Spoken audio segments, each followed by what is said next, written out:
Take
it apart, throw it away.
I just can't let you go. Lord knows that I've tried to. You said I was the only one. No one likes being lied to. You made this mess and left me with the pieces. Now I wanna burn all the bridges between us. I can't focus, I can't forget. I've been thinking too much lately. I just need to clear my head. I just need to clear my head.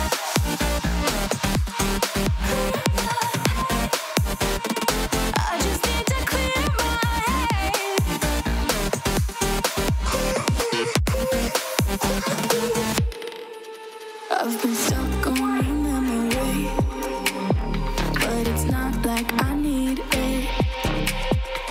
And we may have some history, but we don't have to repeat it. You made this mess and left me with the pieces. Now I'm gonna burn all the bridges between us. I can't focus, I can't forget. I've been thinking too much lately. I just need to clear my head. I just need to clear my head.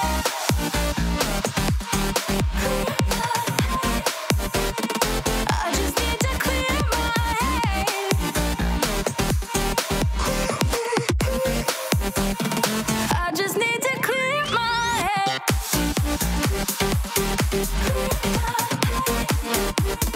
I just need to clear my head.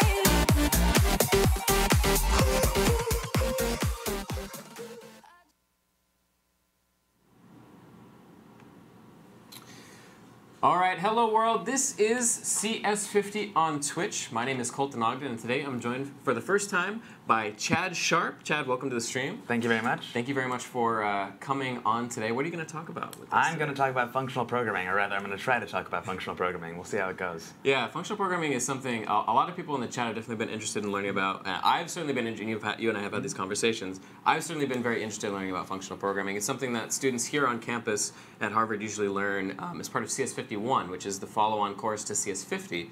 But before we get into all of that, why don't you explain sort of how you got involved with CS50 and what you're up to these days outside of CS50? Sure. So I'm not a Harvard student. I'm a senior at the University of Michigan.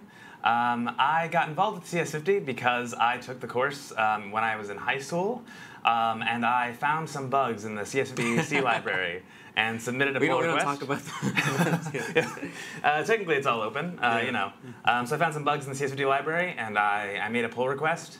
And then a year later, David responded to it, and then from then on, he asked if I wanted to continue working with CS50, and now, however many years later, it's like 3 years later, 4 years later, I've worked with CS50 for all during that time. So it's been a heck of a ride, you know. What kind of tools have you been working on with CS50? Sure. So I've now written, or at least co-written, a good portion of the tools that CS50 currently uses. So I've written a lot of Check50, Submit50, let's see, Help50 now. And then there's a new tool that we just released just recently called Compare50. It's on PyPy if you want to check it out.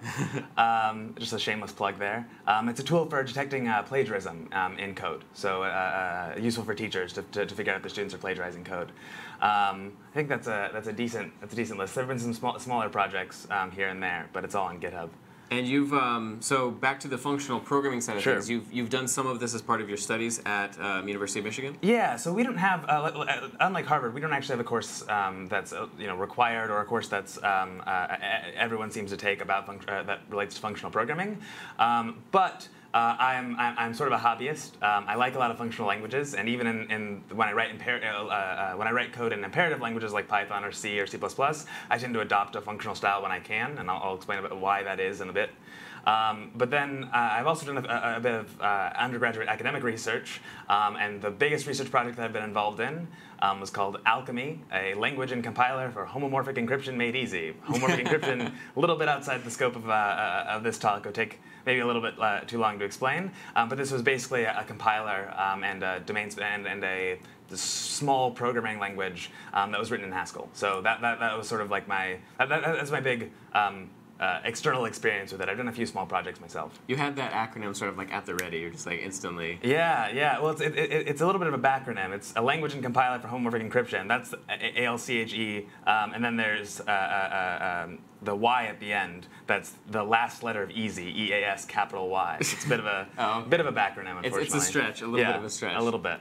Awesome. And to your point, where you're just saying that certain languages outside of, or at least certain programming efforts of yours outside of necessarily something like Haskell or another functional programming language, you use a lot of the concepts that you've learned from functional programming in those environments as a result of sort of being introduced to those concepts. And I know a lot of people might be familiar, for example, I think a lot of people these days write JavaScript in a sort of pseudo-functionally way, using things like map and reduce and filter and those types of things. There's been really a recent push in a lot of imperative languages. I mean, that includes Python, C++, notably the C++ 2011 standard.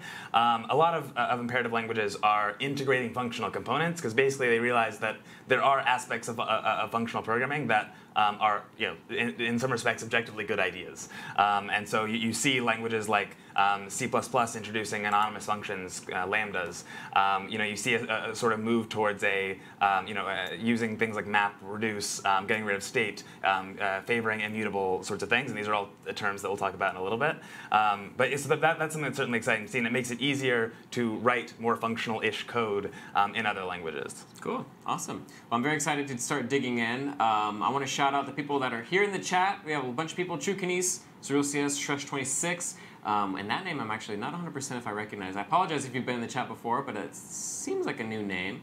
Bella Cures, Whipstreak, Nate, who said it's been so long since they popped in. Asley T, who changed her screen name from Nwanda to Asley T. Abi Tech, CJ LaGuardia.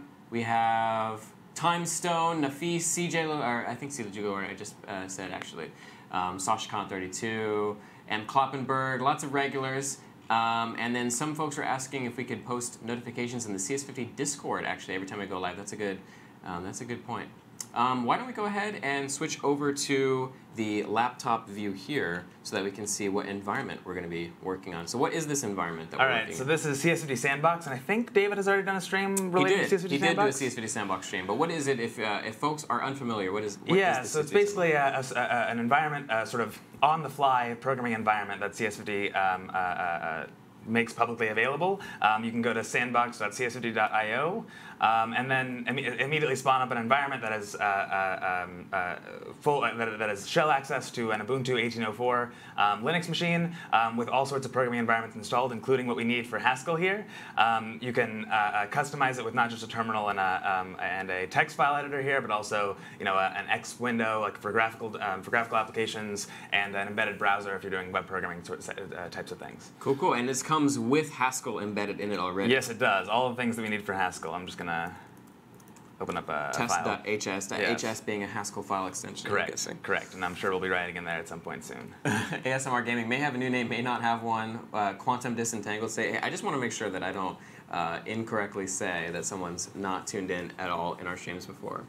All right, I'm going to take it off to you. Let's see what we got going on. Sure, yeah. So I suppose before I get into anything Haskell specific, I want to talk about a bit about like what defines functional programming, how it differs from other languages that you might be used to, and those sorts of things. And then I'll talk about how Haskell relates to functional programming and what sorts of things are interesting or different about Haskell, even outside of the functional sort of aspects. So broadly speaking, there are kind of two ways. There are kind of two broad paradigms of programming languages. Basically, a program is in some respects, it's a way of encoding a computation, a way of saying this is what I want to do. The sort of two broad paradigms are imperative and declarative. Imperative programming languages are probably any other language that you've ever used, Python, C++. It covers the sort of paradigms within imperative, like procedural, which is like C, object-oriented, like Java, those sorts of things. Basically, the idea with imperative is imperative in the sense, in like the grammatical sense, means a command. When you are describing a computation, you're saying, I want to do this, then I want to do this, then I want to do this after that. The declarative style is you're more describing this is what this computation is, like not necessarily how to do it, but what something is. So a factorial of a number is the number, is the product of all the numbers from 1 up to it, things like that, which we'll see in a moment. Functional programming tends to sort of lend itself to smaller functions. It tends to lend itself towards what's called immutable values. Immutable here meaning unchangeable. So if I say x equals 5, then x is defined to be 5. I can't change it later. It is constant. Similarly, excuse me, let me get a sip of water. Sort of similar to using constant values for pretty much everything in another Correct, yeah. context. So at least in Haskell, you can sort of emulate the immutability aspect by you putting const in front of everything in C++. Right, or JavaScript now these days with ES6. Yes, so that might sound a little bit strange. We'll see kind of how that works. Another sort of difference is that functional languages tend to favor recursion over iteration. Recursion and iteration are sort of are in general two ways of accomplishing the same task. Anything that I can write recursively, I can write iteratively, so long as I have access to a stack. And so broadly speaking, those are the sorts of things that functional programming lends itself to. Why is this like important in the modern age? Well, so functional programming tends to, and Haskell actively disallows this. Mutating global variables, which, as we know, is bad programming practice anyway. It also the fact that functions can't have, or functions in general, you are generally. What's the word I'm looking for? You are discouraged from having functions that have side effects. So, in other words, the result of a function should be a function of its arguments. It should only depend on its arguments. This sort of thing is useful in concurrent programming. So, where I have multiple threads maybe doing the same task. If anyone's ever done concurrent programming before, there is one problem that you'll run into that are things called data races, where two threads are trying to modify the same thing. This sort of thing is prohibited by the sort of functional paradigm, and so functional programming is used a lot in concurrent systems. Yeah, okay, then Haskell-specific things, the thing I wanted to talk about. So Haskell is a purely functional language. So unlike other things like Python, where you could write in an object-oriented style, you could write in a procedural style, you could write in a functional style. Python makes it a little bit more difficult than some other languages. Haskell, you really have to write in a functional style. Haskell mandates that you do so. You can write code that looks kind of imperative, but you are sort of mandated into writing a functional style. And so, as I mentioned earlier, everything is immutable, things like that. And then the other thing that's maybe a little bit different about Haskell than other languages is it's what's called lazy. Expressions in Haskell are lazily evaluated. And what that means is that, say, I say, I take the result of some super expensive function. Maybe it goes out and calculates the factorial of 7 billion. And I assign that to the variable x. That computation doesn't run right when that assignment happens. It only runs when I actually need it. So x is sort of represents the factorial of 1,000, but until I say print out the number, the actual computation isn't executed. So that has some advantages. It means that if you never actually need a value, it never actually gets computed. On the other hand, though, it does make Haskell a little bit harder to profile in some instances, or at least it takes a little bit more finesse to profile it and get the optimum performance out of it. Some people say really good programmers are lazy. Is there a connection? Well, I mean, kind of, yeah. So really good programmers, you only do what you have to, so you write as little as possible, and it's sort of a similar idea. The only computations that get run are the ones that you literally have to do, which is, it allows you to, like for example, when you're writing Haskell, be a little bit more lax about, maybe I write something that does a little bit more work than is necessary, as long as I never actually have to use that work, it doesn't affect the performance. Sure. So that's a kind of interesting aspect of the language, and so that's when you're coming into Haskell, there's sort of these two things that you have to get used to. You have to get used to the fact that it's a different paradigm, it's functional, and you also have to get used to the fact that there's this laziness aspect to it too. Another notable aspect of Haskell is that it's statically typed. So like languages like C++, like C, everything has a type. There's nothing like Python where there's sort of this I don't know, the sort of fuzziness around what types are. In Haskell, everything has an exact type, and it's a very strong type system. I can encode a lot of ideas in the type system, much more than C and C++, and I hope we'll get to that at some point in the stream, sort of describing that. And what that means is that Haskell, oftentimes, at least I've found, because it pushes you towards writing small functions, and because of these really strong type level guarantees, it tends to be the case that when I'm working on a Haskell project, if I can get it to compile, it's probably right. And that is something that I think is really powerful. That very much lends itself to writing correct code, which is one of my, I like languages that are like that. I don't want the program to compile until it's correct, ideally. And it also means, however, so some disadvantages of some statically typed languages that some might be familiar with is it requires you to write a lot. They tend to be very verbose, or at least they are oftentimes. Anyone who's ever written Java or C++, their verbosity doesn't just come from the fact that they're statically typed. That certainly doesn't help. If I want to create a new object in JavaScript, I need to write the name of the object like 3 times. That's certainly not ideal. Haskell has what's called type inference, which means that the compiler will figure out the type of an expression based on how you assign it. So if I say x equals 1 plus 1, well, the compiler knows that 1 is an int and 1 is an int, and it knows that plus can take 2 ints and return an int, and so I don't have to tell it that x is an int. It just figures it out for me. It's kind of like JavaScript and C#, which actually somebody in the chat, funny enough, said, does Chad Sharp like C#? I've gotten that one before. Those languages will let you kind of say, and even C++ now has auto, which allows you to kind of, it does some sort of like compile time inference, right? Auto is a little bit, it's C++ calls it type deduction. It's a little bit weaker than type inference, because so the way that auto works in C++, I can say auto x equals 1, and it knows that 1 is an int, and so it basically replaces auto with int. The problem with that is, though, I can't do auto x and then assign x later. It needs to know, if I'm using auto, it needs to know right when I assign it what the type needs to be. Right. More advanced languages like Haskell or like Rust, things with more advanced type inference, can figure out the type of an expression, even based on code that occurs much later. So there aren't too many languages that have the really super strong type inference. I mean, I think Go does. I know Rust does. I know Haskell does. I'm not totally sure what other things do. I know C++ is sort of a weaker version of it. Right.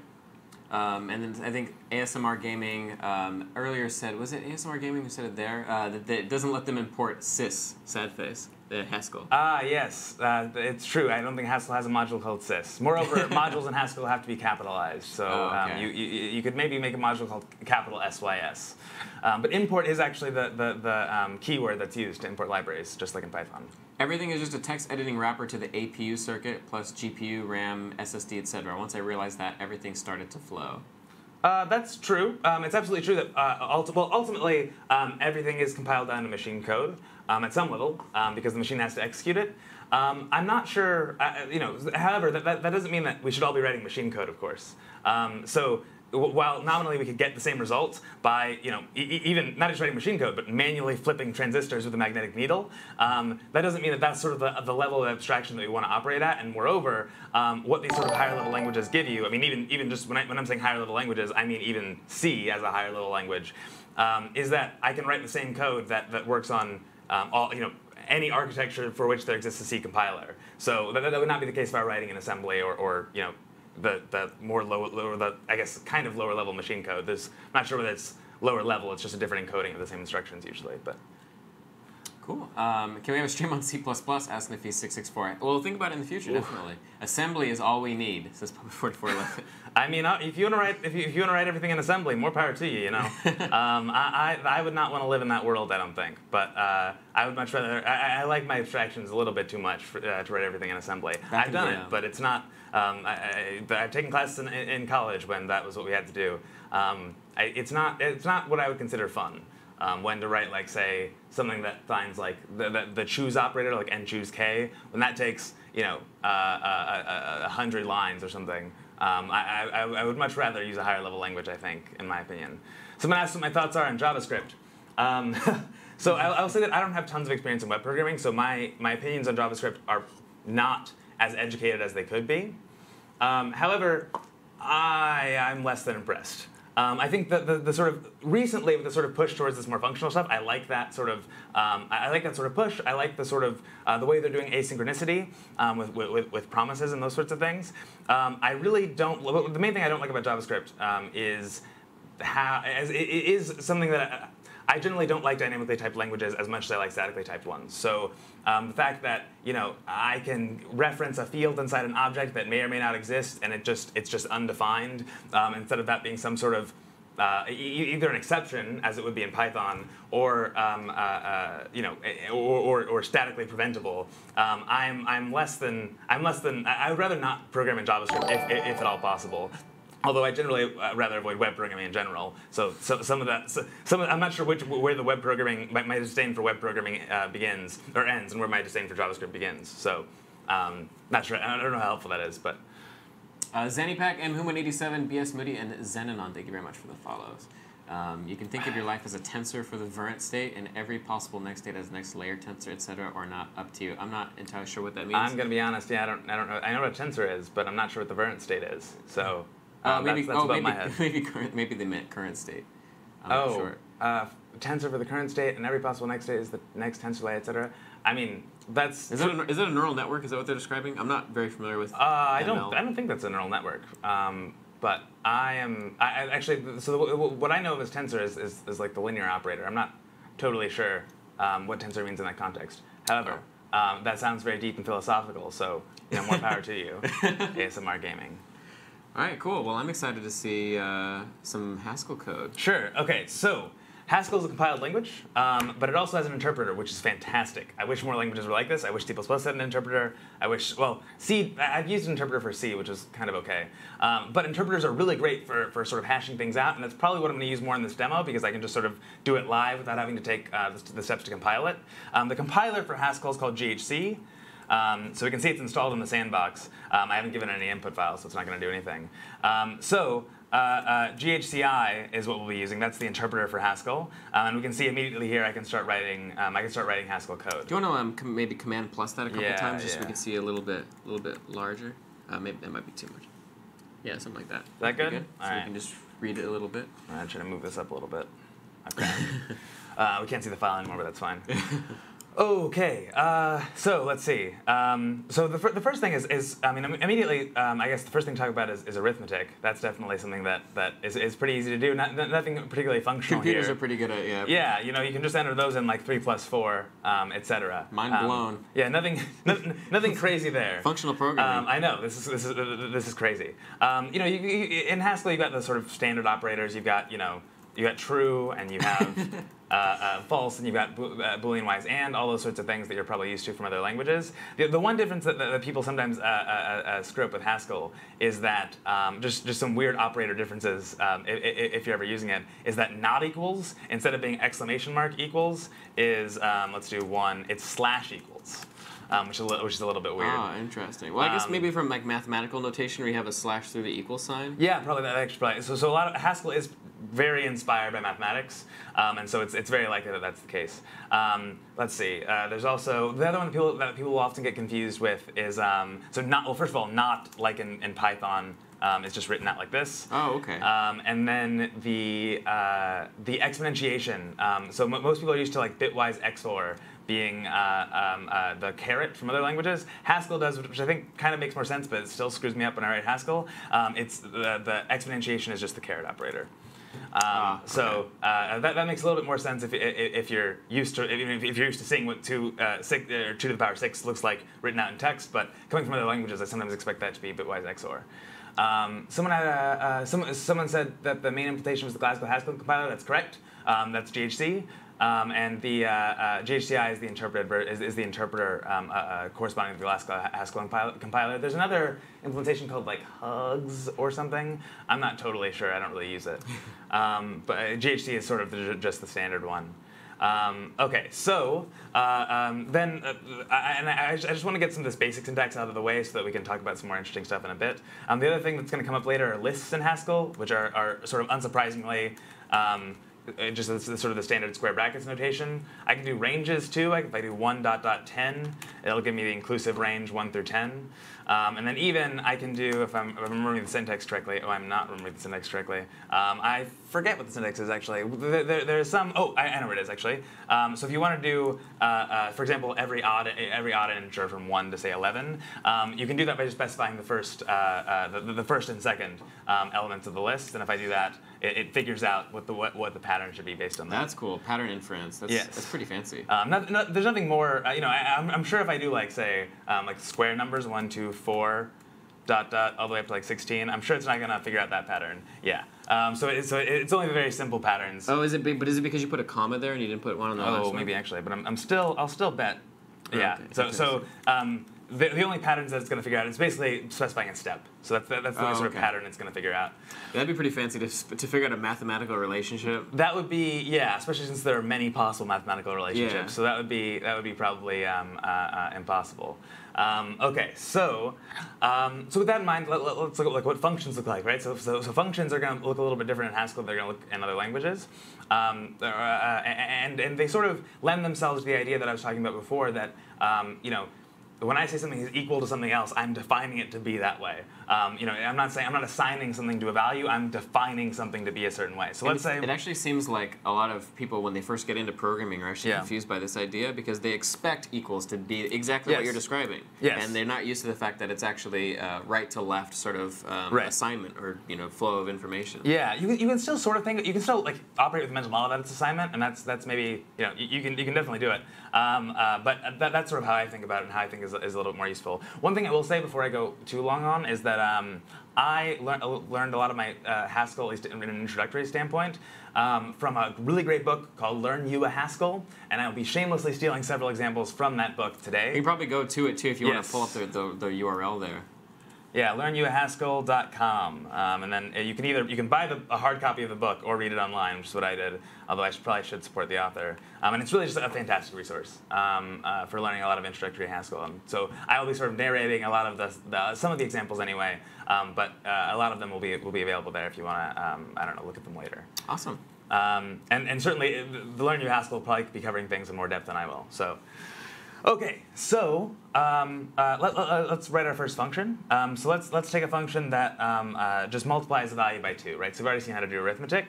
So let's call this function, let's say double. Double might be confusing because double is a type. Let's say double me or something like that. So I'll say double me, even though I tend to write in snake case, which means variables all lowercase and underscores where spaces would be. In most other languages, in Haskell, it is 100% idiomatic. There's basically no ambiguity what the correct style is for Haskell, and that's camel case. So some people might be happy about that. I think I'm a little bit in the minority preferring snake case. But I will do the correct Haskell style here. I prefer snake case as well. Yeah, I think it looks more. I think it looks better. I think it looks more. It also looks more hackery, which is kind of nice. I've actually gotten used to because I'm learning Lisp and Clojure. I'm actually used to this case. Yeah. Yep. When I mentioned to you before the stream that I took a class where we wrote in Scheme. And I got used to that too, and it's sort of sometimes I wish that the dash.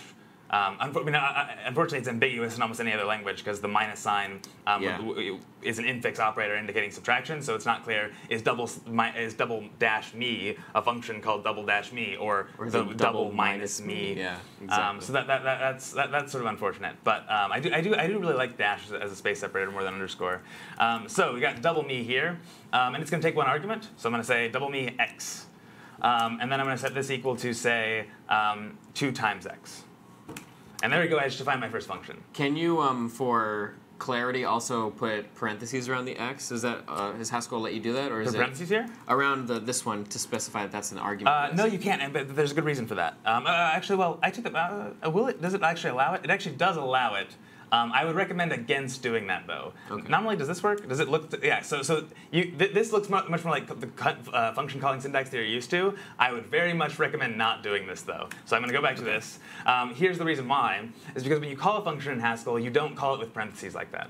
So when I call a function in Haskell, which I'll do right here, you literally just say the function name and then the argument that you're passing to it. This is similar to Scheme. Okay. So if I say double me 3, it's 6. Now, nominally... You can write it that way because the parentheses don't change anything, but that will this will stop working the way you expect it to when we start doing functions with multiple arguments. So someone asked about how about the type of the argument. That is a great question.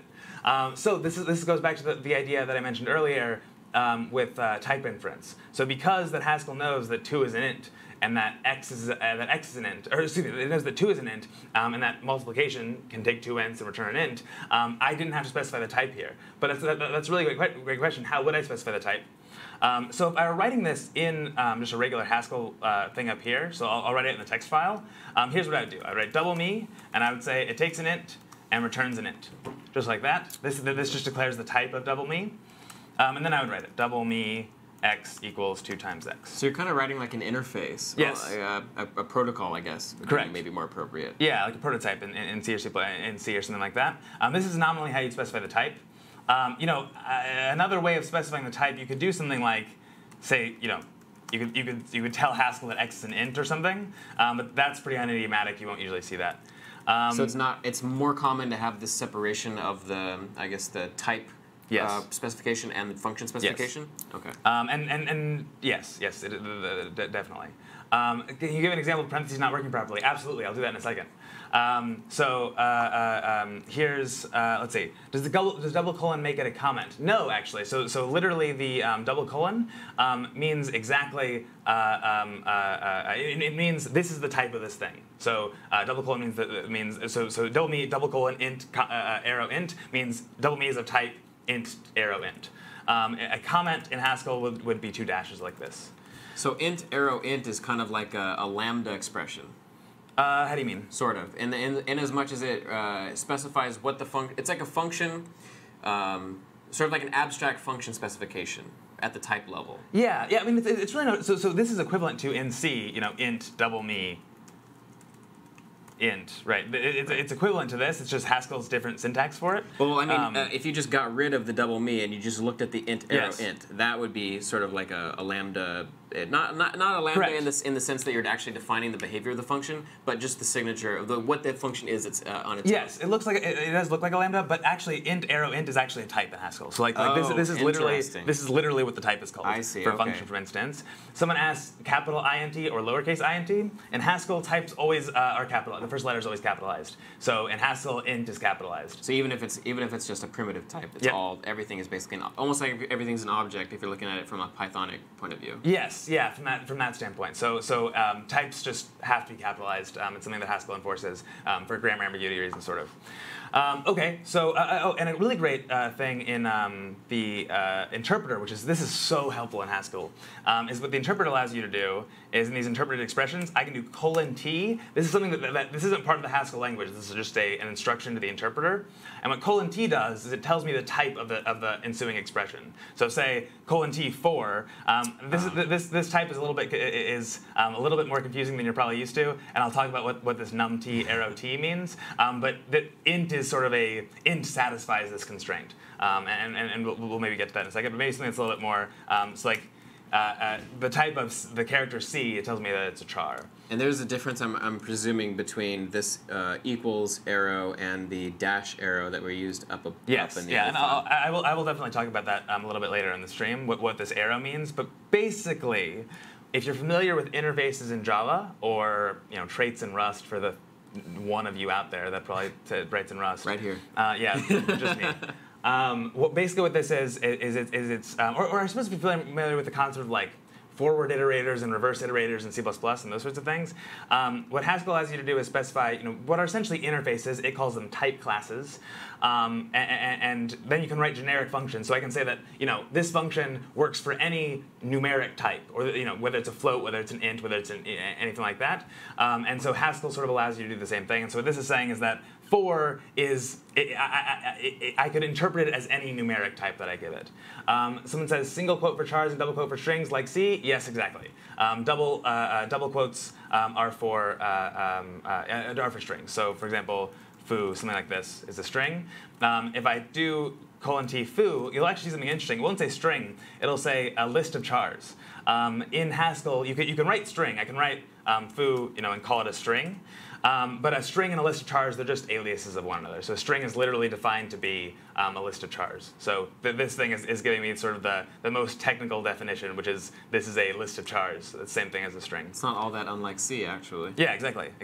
Then there was one thing that I did want to get back to, which is someone asked about an example of where that parentheses things doesn't work. I mean, the thing to sort of just remember is that when calling functions in Haskell, there aren't you should not be using parentheses at all. But I'll give it a more explicit example here. So suppose I'm going to write a function with two arguments. I'll say double us. And I'll say it takes two arguments, and it returns 2 times x plus 2 times y, or something like that.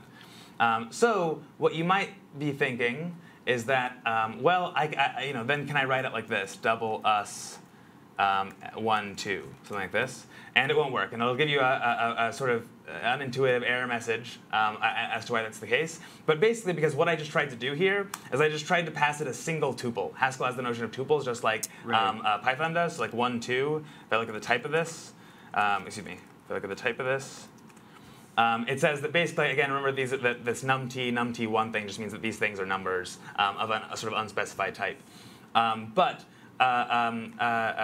So this is a tuple, in fact, not just a. And so when I do double us 1, 2, 2, what I'm trying to do here, what Haskell sees me trying to do here is call this function that takes 2 arguments with 1 argument, and passing in a tuple instead of an integer. So it just doesn't work. It tries to add, it can't multiply 2 by a tuple. There's no way to do that, which is basically what that non-intuitive error message would have told you. So how do I call this instead? Well, I do double 1 space 2, and that works. It's interesting that the sort of the type returns a tuple with the operators or the nums reversed. Yeah, I'm not sure. I mean, this is equivalent, of course, since it's numt and numt1. I don't know why it chose to order them that way. I don't think there's anything really special about that. It's just what the interpreter is doing when it's someone in the chat says point free style double me equals this, and that is you are exactly right. Another way to write this, and I'm going to cover this in more depth later, I hope, is that you could write this. That syntax looks much weirder, and it's much less intuitive initially, but it hints at something very interesting about Haskell, which actually I could go into that now. I was planning on going into it later, but I could definitely go into it now. And here's going to be my sort of motivating example, or something that may seem a little bit strange. What do we think the type of? I showed you what the type of a function that takes 1 int and returns 1 int looks like. It looks like this: int arrow int. What about something that takes 2 ints, right, and returns an int, something like that, like this double us function? How about I write the type of that? So remember that double us is xy is equal to 2 times x plus 2 times y. So how would I write the type of this? Well, as it turns out, this is how you'd write it in Haskell. Double us int arrow int, which seems strange, right? This seems like if an int arrow int is a function from int to int, what is int arrow int arrow int? So there's the sort of quick and dirty way to just parse this in general for Haskell is you can just say that the last thing after the arrow is the return value, and everything before it, any things that are delimited by arrows before it are the arguments. So I would read this as it takes 2 ints, it returns an int. But actually, the reason that the syntax is the way it is, the reason that it's a little bit weirder, is for something that's actually much cooler than this. And I'll explain that real quick here. So let's look at the times operator. So this is something that takes a number, right? So it's a generic function. It works for floats, it works for doubles, it works for etc. So that's why this num a is here. It's saying I can take any numeric type a, and it's a to a to a, right? So using that syntax that Cosmic Louis 92? Cosmic Luis 92, I'm guessing. Cosmic Luis 92 pointed out. Instead of putting the times in the middle of the two values, I can do this. That is just, instead of using times as an infix operator, I can put it beforehand like any other function as long as I put parentheses around it. But what happens if I just call it with 1 argument? In other languages, this would probably be a type error, right? If I try to call a function that takes 2 arguments with 1 argument, this would be an error. Now, it's telling me that it doesn't have any instance for show, which basically means the type this ends up being isn't something that's displayable by a string, but actually, wait. Here's a better way of describing this. So we had times 2, 3 here.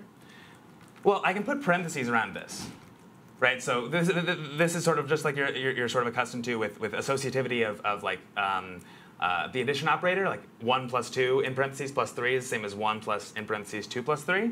It's the same sort of idea here. I'm basically evaluating times 2 first, and then I'm evaluating that on 3.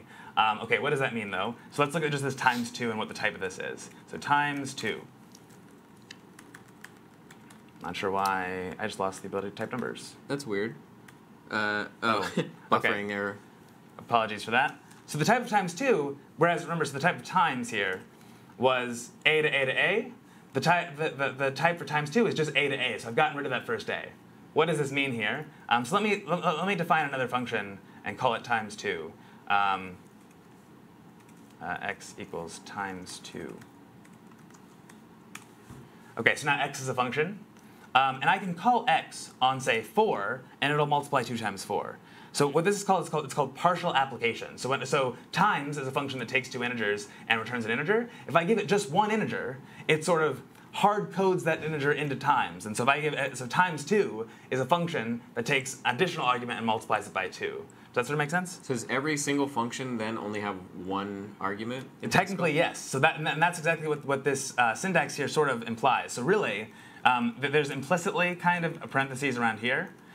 So what this means is double S is a function that takes an integer and returns a function from integer to integer. Right. So it takes x, then turns a function that takes y, and results in this. Interesting. So that's implicitly, it's sort of syntactic sugar, I suppose, for it. But it is completely it's just as powerful as doing modeling functions as multiple arguments the way other languages do. The way other languages model functions with multiple arguments would be something like this. Say double us, and it's going to take in a pair. I'm going to call it x and y, and do 2 times x plus 2 times y. And just to make sure there aren't naming conflicts, I'm going to put a prime after this. An apostrophe, in other words, that is prime. So and in this instance, now I have to know both arguments, what both arguments of the function are going to be before I call it. So now double x 1 2, and I can pass the pair, and it does the same thing. This notion of partial application is sort of it's just as powerful as it does everything that the sort of model that other languages use, where a function that takes 2 arguments takes a pair of 2 arguments. This other sort of idea where a function that takes 2 arguments is a function that takes 1 argument and returns a function that takes 1 argument is really sort of, it's more powerful because it means that I don't have to know all the arguments that I want to evaluate the function on in order to use it. It's kind of, it's a little bit strange initially, but it's actually a really powerful feature of Haskell. I hope I did that explanation justice. It was kind of ad hoc a little bit. It is a bit strange, yeah, because usually partial application returns a higher order function that like sort of injects one of the arguments. That is essentially the case here. Yeah, and it's just an interesting, different way of modeling it, or at least looking at it. Yeah, so that works for anything. So say like plus 2. This plus 2 is a function that it's going to take in. Okay, it's buffering again. I apologize. We're into a little trouble. If this gets too bad, we might just install GHDI on your laptop if it isn't already. I might already have it, to be honest. So plus 2 is a function that just takes an A, returns an A. It takes a numeric type, returns a numeric type. Bound function and JS are similar, maybe, says KZ Don. That's Kareem. That's Kareem. I recognize the username. Actually, I'm not that familiar with bound functions in JavaScript. However, I am familiar with bound functions in C++, and they are the same as that. So I imagine that it's a similar sort of idea here. Yeah, I imagine that's probably the case. Okay, so where do we want to go next? Let's see. Thanks to Official Bass and Beautiful Melancholy for the follows, and also a shout out to Bavik Knight for joining us. I'm still wrapping my head around the fact that all functions take 1 argument in Haskell. It's fascinating. It's a really interesting idea, but you don't necessarily even have to know that, right? I can still use say double us, right? So which I've already defined, double us, right? Yeah. So double us. I can still use it as if it takes 2 arguments. I just do double s 1 2. But implicitly, what Haskell is doing is that function application is what's called left associative in this instance. And so it's really doing that. It's saying double s 1, and that returns a function, and then it's calling that function on 2. But thanks to Haskell syntax, I can just write double s 1 2, and it results in the same thing. So double s 1 on its own isn't really that meaningful? double S on its own. Double S1 if you were to just pass in one argument. Well, it's meaningful insofar as this is just some other function. So I could, say, for example, and we'll talk a little bit more about higher order functions in a bit. Higher order functions here are basically just functions that take other functions as arguments. So suppose, let's say, for example, and actually, I will get back to your question, but I have to introduce one thing first. Okay. So for those who might be familiar with functional programming, probably know a little bit something about a function called map. What map does is it takes a function and returns a function and a list and applies that function to every value on the list and returns the list after applying that function to every element. So let's first, just to get an idea of what map is, let's look at what the type of it is. And in Haskell, if you want to figure out what a function does, the type usually encapsulates a lot of what the function is. So in this instance, what does this do? It takes a function from A to B for just generic types A and B. It takes a list of A, and then returns a list of B, right? So it sort of makes sense that for every element in the list of A, it's applying this function from A to B and giving me back this list of B. So how would I use this? Well, let's say my function is going to be +1, and I'm going to do 1, 2, 3, 4. Right? So what it did is it applied the function +1 to every element of that list. So +1's a built-in function? Just no, shorthand for increment? That's the thing. Plus is a built-in function. I'm just feeding it. I'm feeding it an argument initially. Okay. Right. So I'm turning this. So what map expects is a function of one argument. It takes an A, returns a B. So this is Lisp-like, actually, which is kind of cool. I like that, yeah. Yeah, so that's why it's super useful for these sorts of things. Map here is a higher order function since it takes a function as one of its arguments, and so this is exactly where it's useful. So I can do double S in the same way. Double S2. What it's doing is calling the first element of this resulting list is double S2 1. The second element is double S2 2, double S2 3, double S2 4. Okay, I see. I think I understand. So that's map returns an iterator to be precise, not a list, which is a performance efficient with large data. So in Haskell, that's not really true. So Haskell doesn't really have the notion of an iterator. In Haskell, map does return a list, and we can see that that's literally true just based on the type of map. It is true that on, say, Python, map would return an iterator. That is true. But at least on in Haskell, it does return a list. Now, this list is lazy, right? So in some respect, since Haskell is lazily evaluated, if I do something like, say, let x equals map double s 1 2 1 2 3 4, that computation hasn't actually executed yet. It doesn't actually execute until I ask the interpreter to print x. So even a bit of an example of that would be, say I wanted to do. Here's an example. So remember that range syntax from before in Haskell, where I could do 1 ... 10, it'll give me all the numbers from 1 through 10. You can do the same thing with infinite lists. So if I don't specify an end, this is actually an infinite list, right? And so it will continue printing numbers here forever, as long as I let it. So this is, in fact, an infinite list. But of course, it's not storing an infinite amount of numbers in memory. So lists in Haskell are somewhat like iterators in that respect because it's lazy. And so what that means is, so say I did map +1 again to that infinite list. Here's an example where laziness matters. So in any other language, if in any other language that is strict, this computation would take forever. Python would be an exception here because it uses iterators, and iterators are lazy. But in any other language where map is implemented like this, this would take forever because in order to figure out what x needs to be, it would need to add 1 to every integer, which is impossible. However, notice that finished immediately, right? And I can even take some values from x. So there's a function called take in Haskell, which given a number and a list, gets me the first n elements of that list. So if I say take 4, it gives me the first 4 elements of that list. So I can say take 10 of x, and it'll tell me what the first 10 elements of x are, right? Which makes sense. So I added 1 to the numbers 1 through 10. But even though this x is an infinite list, Haskell has no problem representing it because of the fact that it's lazily evaluated. That's pretty awesome, yeah. It just kind of allows you to express a relationship and then only realize it when you need to, when you care about it. Exactly. So you could definitely do lazy evaluation is independent of functional programming. There are strict functional languages, like say OCaml or most Lisps, and nominally, you could have a lazily evaluated imperative language. That's less common. I can't think of one off the top of my head. But I would argue that laziness, and I would argue that is because laziness is like, it lends itself to functional programming in that way. Like I'm expressing what this relationship should be. I'm expressing that map should be, in this instance, the list of all natural numbers with 1 added to them. But the work only gets done when I need it to, which I think is really quite cool. Someone allows you to say, which allows you to stuff take2.map times 2. Yep, that's. I actually I'd done this example before I saw that. So thank you to Cosmic Louis. I got Louis? I think it's Luis. Luis? I'm so sorry. I think Louis is with an O. Okay, yeah, you're probably right. Yeah, this is bad. I'm a very lazy imperative list of micro-compiled code, ASMR gaming. I like it. I like it. Okay, so let's see. What else should we talk about immediately? We can start getting into talking about data structures, which I think might be interesting. Like seeing how we might implement lists. We wouldn't get the same syntactic sugar with the square brackets, but we could do that. We're implementing a tree or something like that, and that will get us towards talking about these type classes, like this num type class here, which we can talk about. Someone at ASLI_T asks, could you take 20 to .30x as in the form of the 20th value to the 30th value of x? Oh, yes. Let's see. What is the... hold on. Yes, you can. I just need to remember what the functions are to do that. Yes. So you would do... let's see.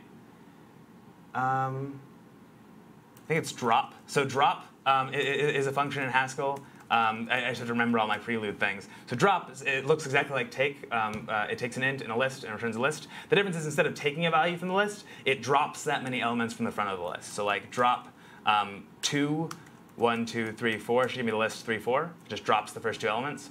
So basically, in order to accomplish what ASLI_T suggests there, I would drop the first 19 elements and then take the next 10. So I would say drop 19 from x. Does that give me what I want? Well, let's see. And then I would take 10 from this, something like this. Right? I suppose you take 18. Yeah, there we go. Nice. So this does exactly what you want. And Cosmic Luis, getting this right this time, again has expressed this in a slightly different way, which is also just fine. And this is, if I were writing it, I would have written it exactly like Cosmic Luis does.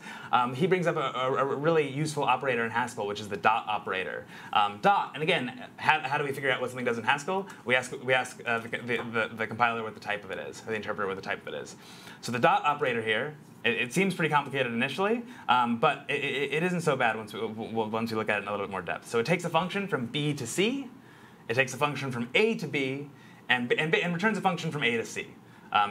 Or you could also alternatively say that it takes a function from B to C, function from A to B, takes an A, and gives you back a C. Basically, this is function composition, right? So this is take this first function.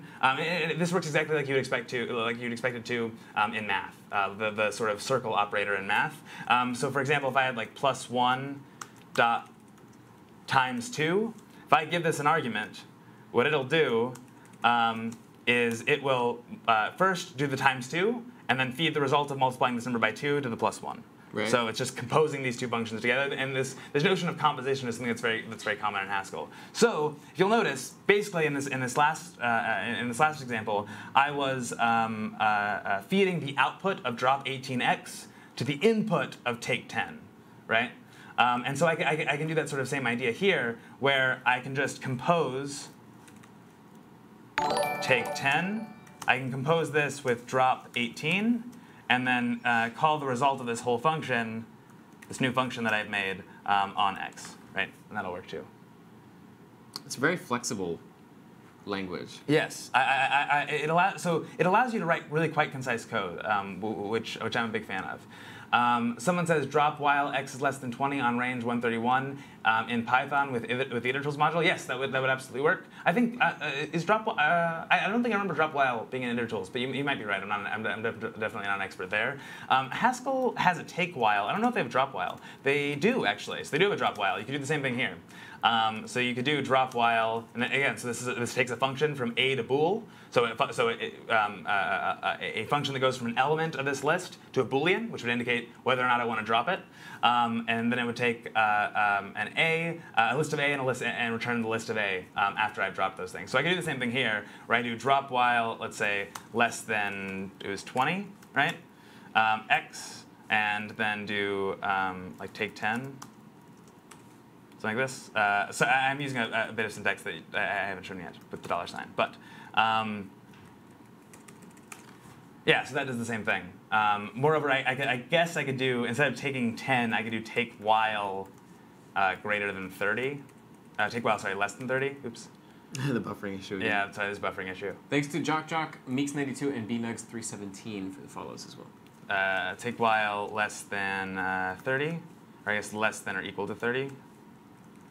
And that should work also? Yeah, so these are all sort of the same ways, different ways of doing the same thing. Briefly, you may have noticed that I introduced another operator sort of unintentionally there because I'm so used to writing it.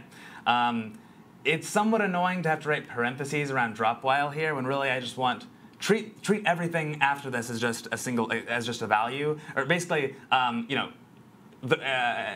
basically what I need is a separator and say that, if I just do this, it's a bit ambiguous because from Haskell's standpoint, it looks like I'm passing less than or equal to 30, then drop while is a separate argument, and less than 20 as another argument, then X is another argument. So one way of disambiguating that is putting parentheses around it. Haskell also lets you do this $sign operator, which basically, it's a function like anything else, but basically it just sort of separates everything else, and it's equivalent to saying that putting parentheses around this. So you might see me do that for just because I'm used to it. I'll try to be a little bit less. Injecting a little PHP into the. Nominally, yes. Basically, it's not like anything else we could look like. We could look at it. It is the function application operator, you could call it. So it takes a function from A to B, takes an A, gives me back a B, right? So it basically calls this function. But basically, the sort of operator precedence is set such that it effectively does this. It effectively says. It disambiguates, this is the function, everything before it's the function, everything after it's the argument. Right. So thanks to the associativity of the operator, that's sort of how that works. That's pretty cool. Let's see, can I define my own symbol functions? Yes, you absolutely can. You can define operators in Haskell like everything else. There's nothing too crazy about that. So let's say I could define, let's call it, what's something that's not? And someone says, the arrow pipes and then a greater than sign. We could define that operator in Haskell like this, just like any other function, actually. The only difference is we have to have parentheses around it so that it knows that this is an operator, basically. So I could do this and say A, B, and it returns, I don't know, A times B or something. So it works like the same thing as the multiplication operator. And then from there on, I can do A like this. Oh, right, sorry. I didn't define these variables. 1, 2. And it'll do the same thing. It does 1 times 2. Pretty fancy. Andre said it's interesting how functional programming looks brilliant and exciting right up to the point where you get to monads. Yeah, OK, so monads. So for those who are familiar with Haskell or have seen Haskell written about online, the sort of meme is that monads are this crazy hard thing, and that that's this crazy thing that Haskell has that makes it impossible to learn. And there are like a billion monad tutorials. Like this is what monads are. Monads are like a burrito, which are all kind of ridiculous. Monads are not that crazy. I don't think I'll get to covering them, at least outside how to use them. I might get to how to using some common monads, because like if you want to do input-output operations, you will be using a monad in Haskell, but you don't have to know what a monad is in order to use it. I think that there's sort of this hype around monads, in my opinion, that they're made out to be harder than they are. They're different than something that you may have seen before, and they're rooted in a mathematical concept, but like they don't have to be as hard as it's sort of like you don't have to understand group theory to do arithmetic. For those that don't know, group theory is basically a generalization of arithmetic that you might study in a college math course. You don't need to be familiar with group theory in order to do arithmetic, and it's sort of a similar thing. You don't need to be familiar with category theory to use monads. If you really want to understand them as at a very basic level, then maybe maybe you want to learn some of the sort of category theory stuff. But I think monads are really made out to be more difficult than they are, and they're really useful. In fact, I miss them a lot in other languages when I'm writing code in other languages. I hope I'll at least get to talk about. I'll at least get to show some monads, if not really talk about what monads are. The definition I tell my friends, which makes them less confused, is it's just a way to linearly describe nested computation and unpack and repack values in the same context. That's an interesting definition. So yeah, I would say that functional programming, it's really about like I mentioned this earlier, but it's really about describing what a computation is rather than how to do the computation. It's sort of up to the compiler to figure out how to do the computation. It's like in what order things sort of go in, and the fact that it's called functional programming is useful too in the idea that functions in a functional programming language are true mathematical functions. And what I mean by that is that the arguments exactly determine the return value, right? So the return value, the only thing the return value depends on is on the input arguments. So we can see like in like a C program where that wouldn't be the case, right? So like int main.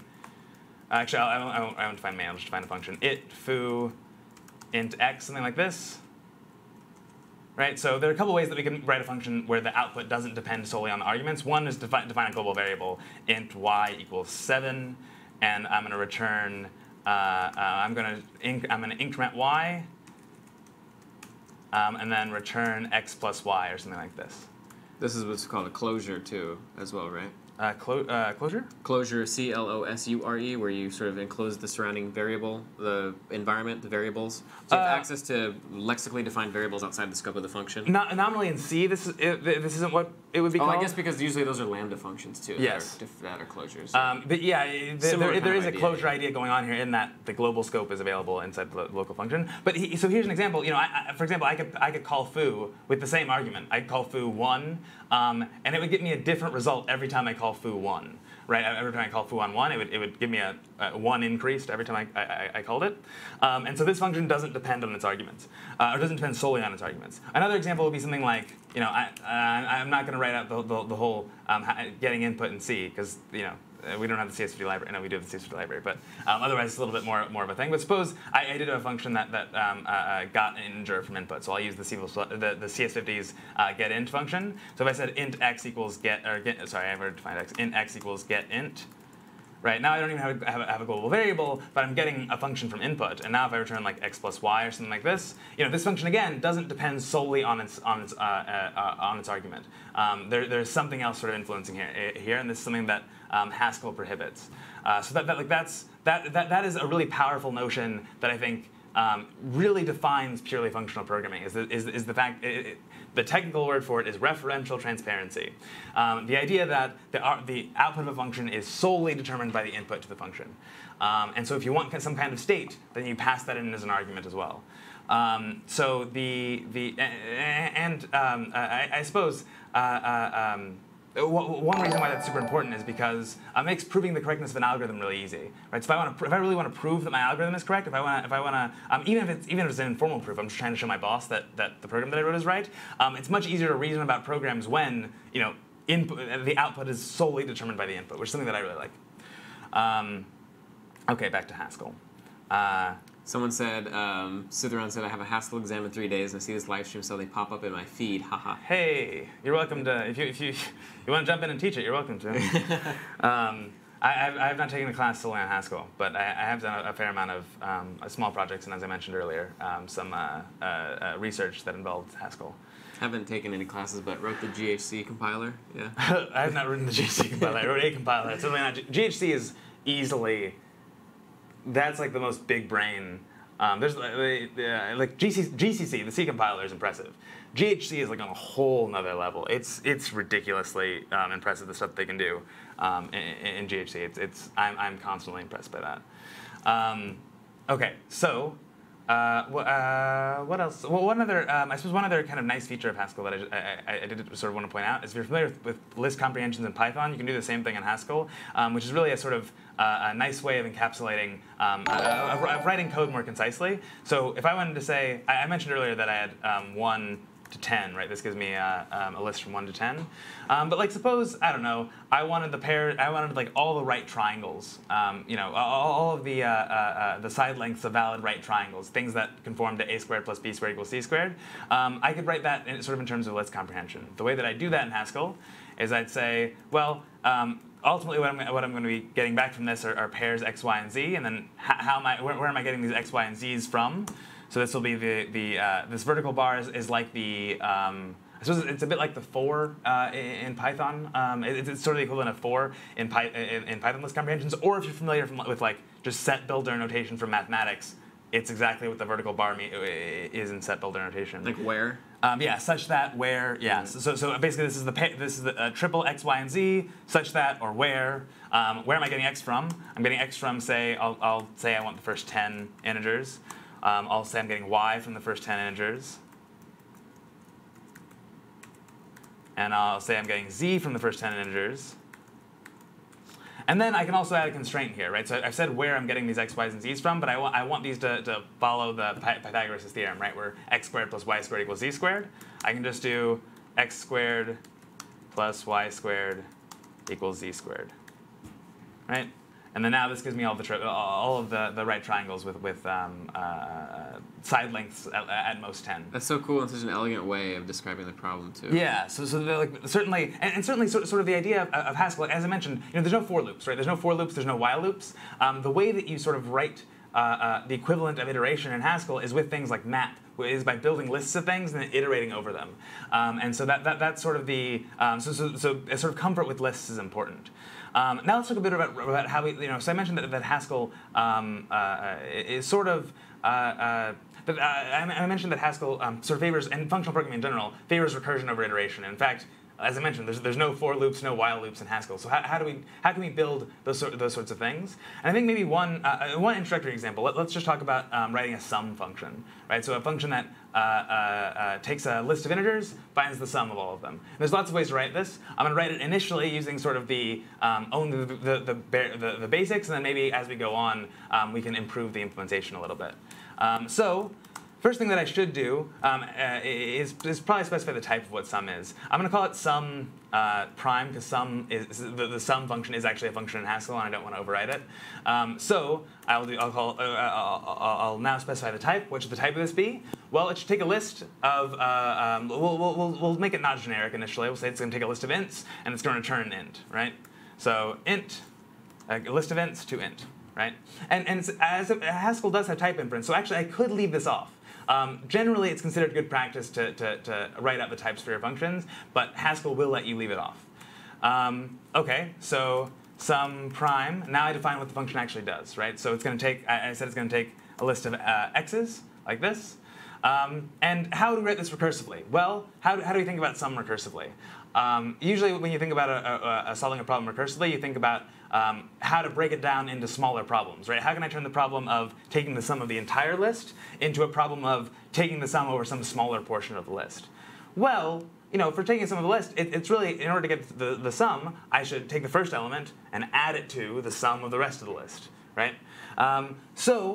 Here's my sort of initial approach, and this is definitely not necessarily idiomatic Haskell, and we'll sort of get to how we can improve this in a bit. But okay, well, the first thing I should probably check my base cases. Is the list empty, right? And so as it turns out, the function for checking the list is empty in Haskell is called null, N-U-L-L. And so I'll first do if null x's. And then the sort of syntax for if conditions in Haskell is if then else. So I'll do if this is true, then I want to take the first element of x's. In Haskell, we get the first element of a list by a function called head.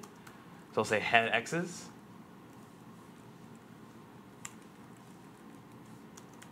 And then I'll call my sum function recursively I'm actually doing this a little bit backwards. I said if null x's, then I should be first handling the case where the then condition should be the case where x is actually empty. So I apologize for that. If x is actually empty, what I want to return then is just 0, right?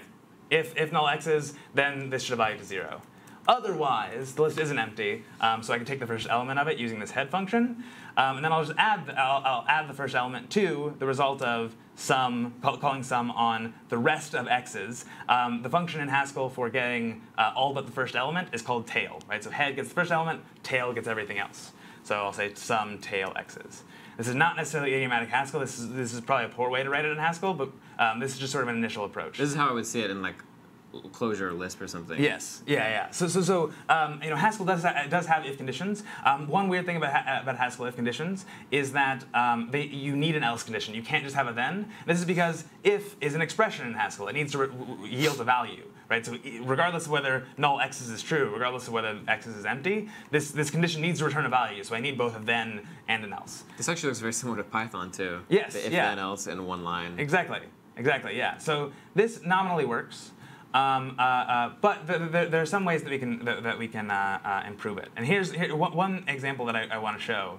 Well, first I suppose let's test if it works. And someone asked, I saw in the chat, how do we compile a function with GHC, so not using the interpreter? Well, first I'll show you how to use the interpreter. So we can load up this function in the interpreter by calling GHCI and then just the name of the file. So I call it test.hs, and it will load up the function. It'll load up the file, and so now I have access to that sum prime function. So sum prime, let's say 1, 2, 3, and it gives me the sum of 6, which is correct. Okay, so how do I actually compile it and get an executable instead of loading it up in the interpreter? Well, it's the same thing, just with GHC instead of GHCI. So GHC test.hs. Excuse me, I don't have a main function. Let me say main. This is the sort of empty main function, and this is a bit weird syntax, but we'll maybe talk about it in a little bit. Don't worry about this just yet.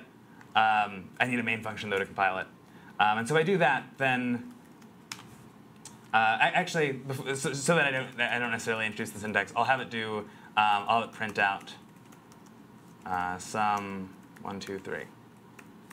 And so we're defining our main function to just print out the sum of the list 1, 2, 3.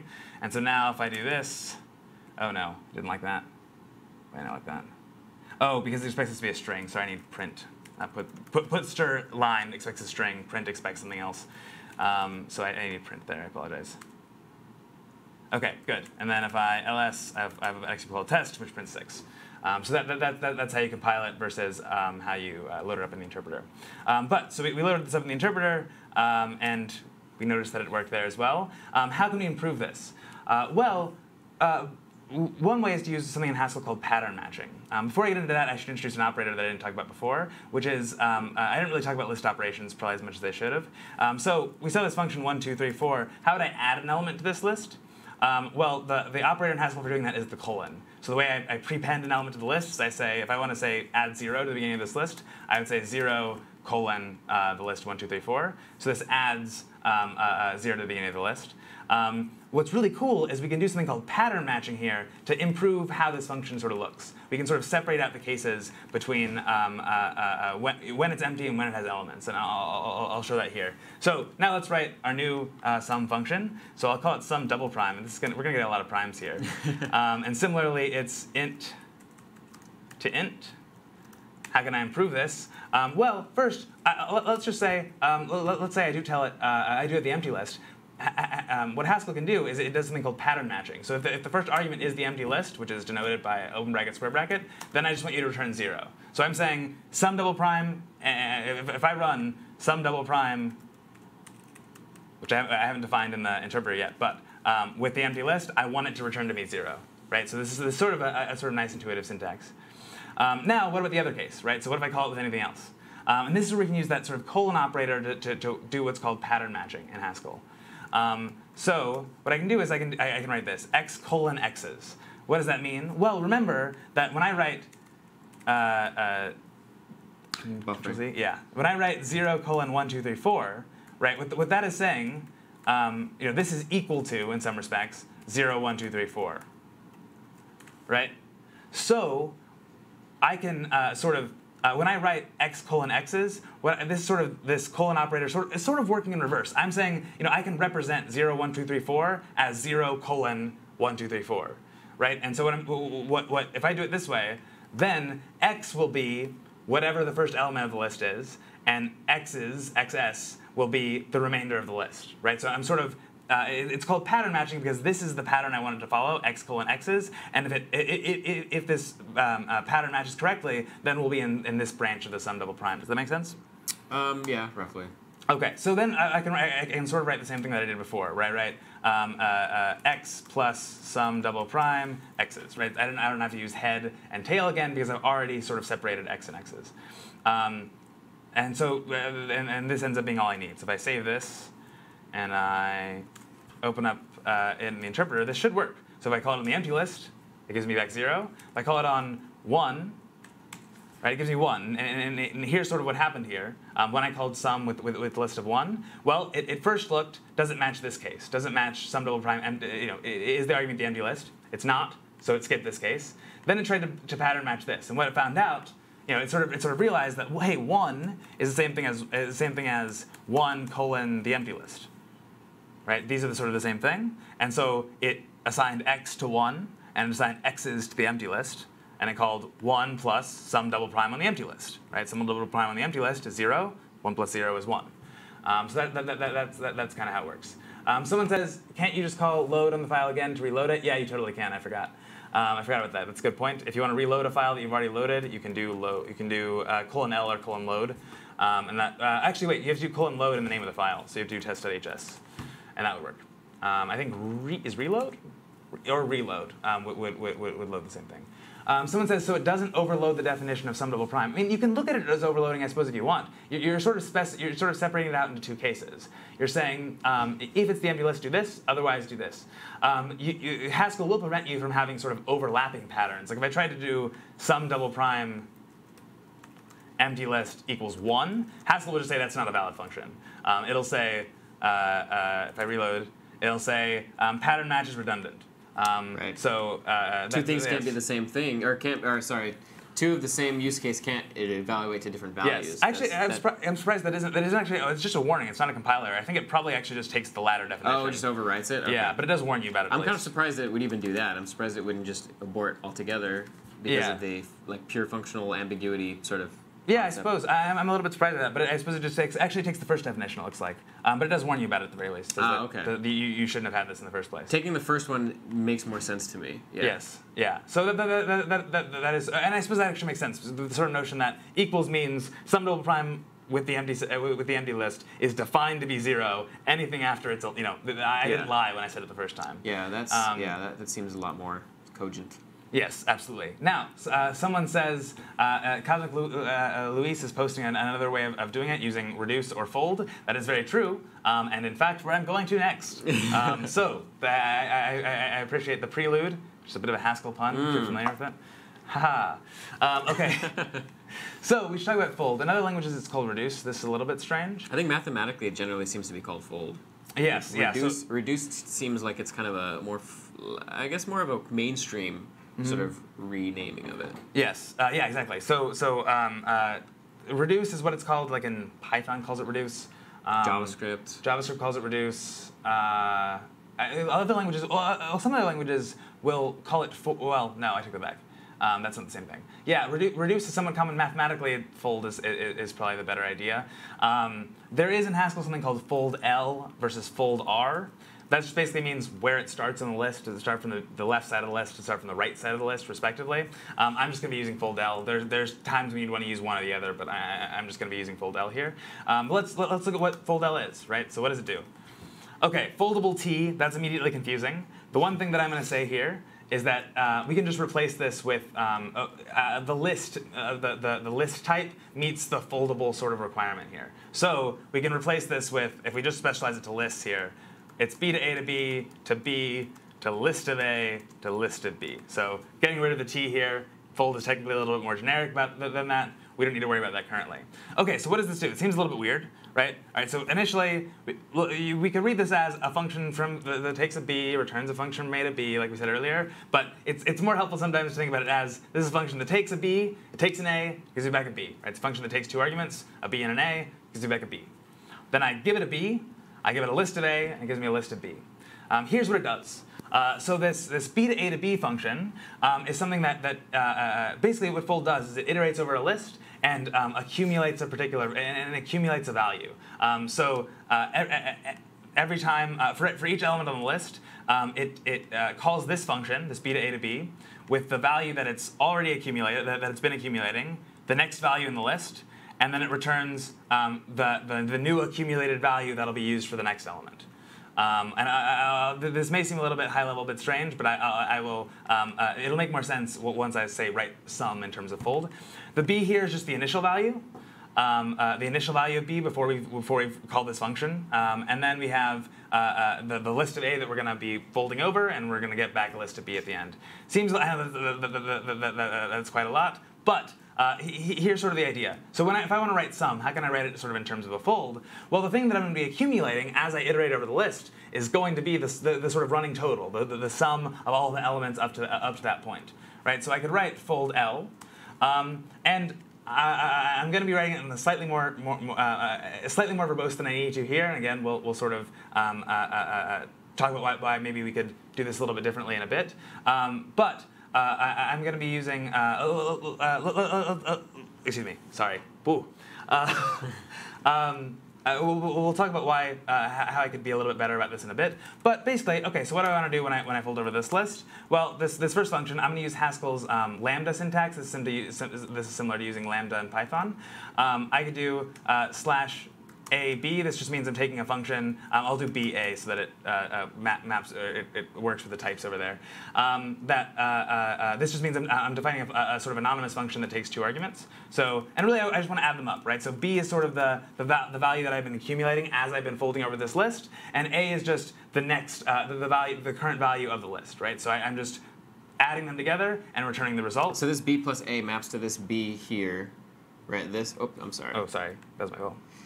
So this b to a, rather these two parameters here map to these two here, right? Basically, yes. And then this b plus a is actually this b return, yes. Right? Yeah. Okay. So I'm being a little bit weird about notation here. In this context, the b and a were types. In this context, they're actually variables. I'm just naming them in a similar way to sort of make it clear what they correspond to. So we're going to say b plus a. The initial what's the initial value of my sum going to be? Well, it's going to be 0, right? Before I've read any elements, the running sum is 0. And then I just give it a list of 1, 2, 3, 4, right? And I get 10. And that's sort of what I expect. It gives me back a list of b at the end. In this instance, a and b are actually the same type. They're all ints, so that's really fine.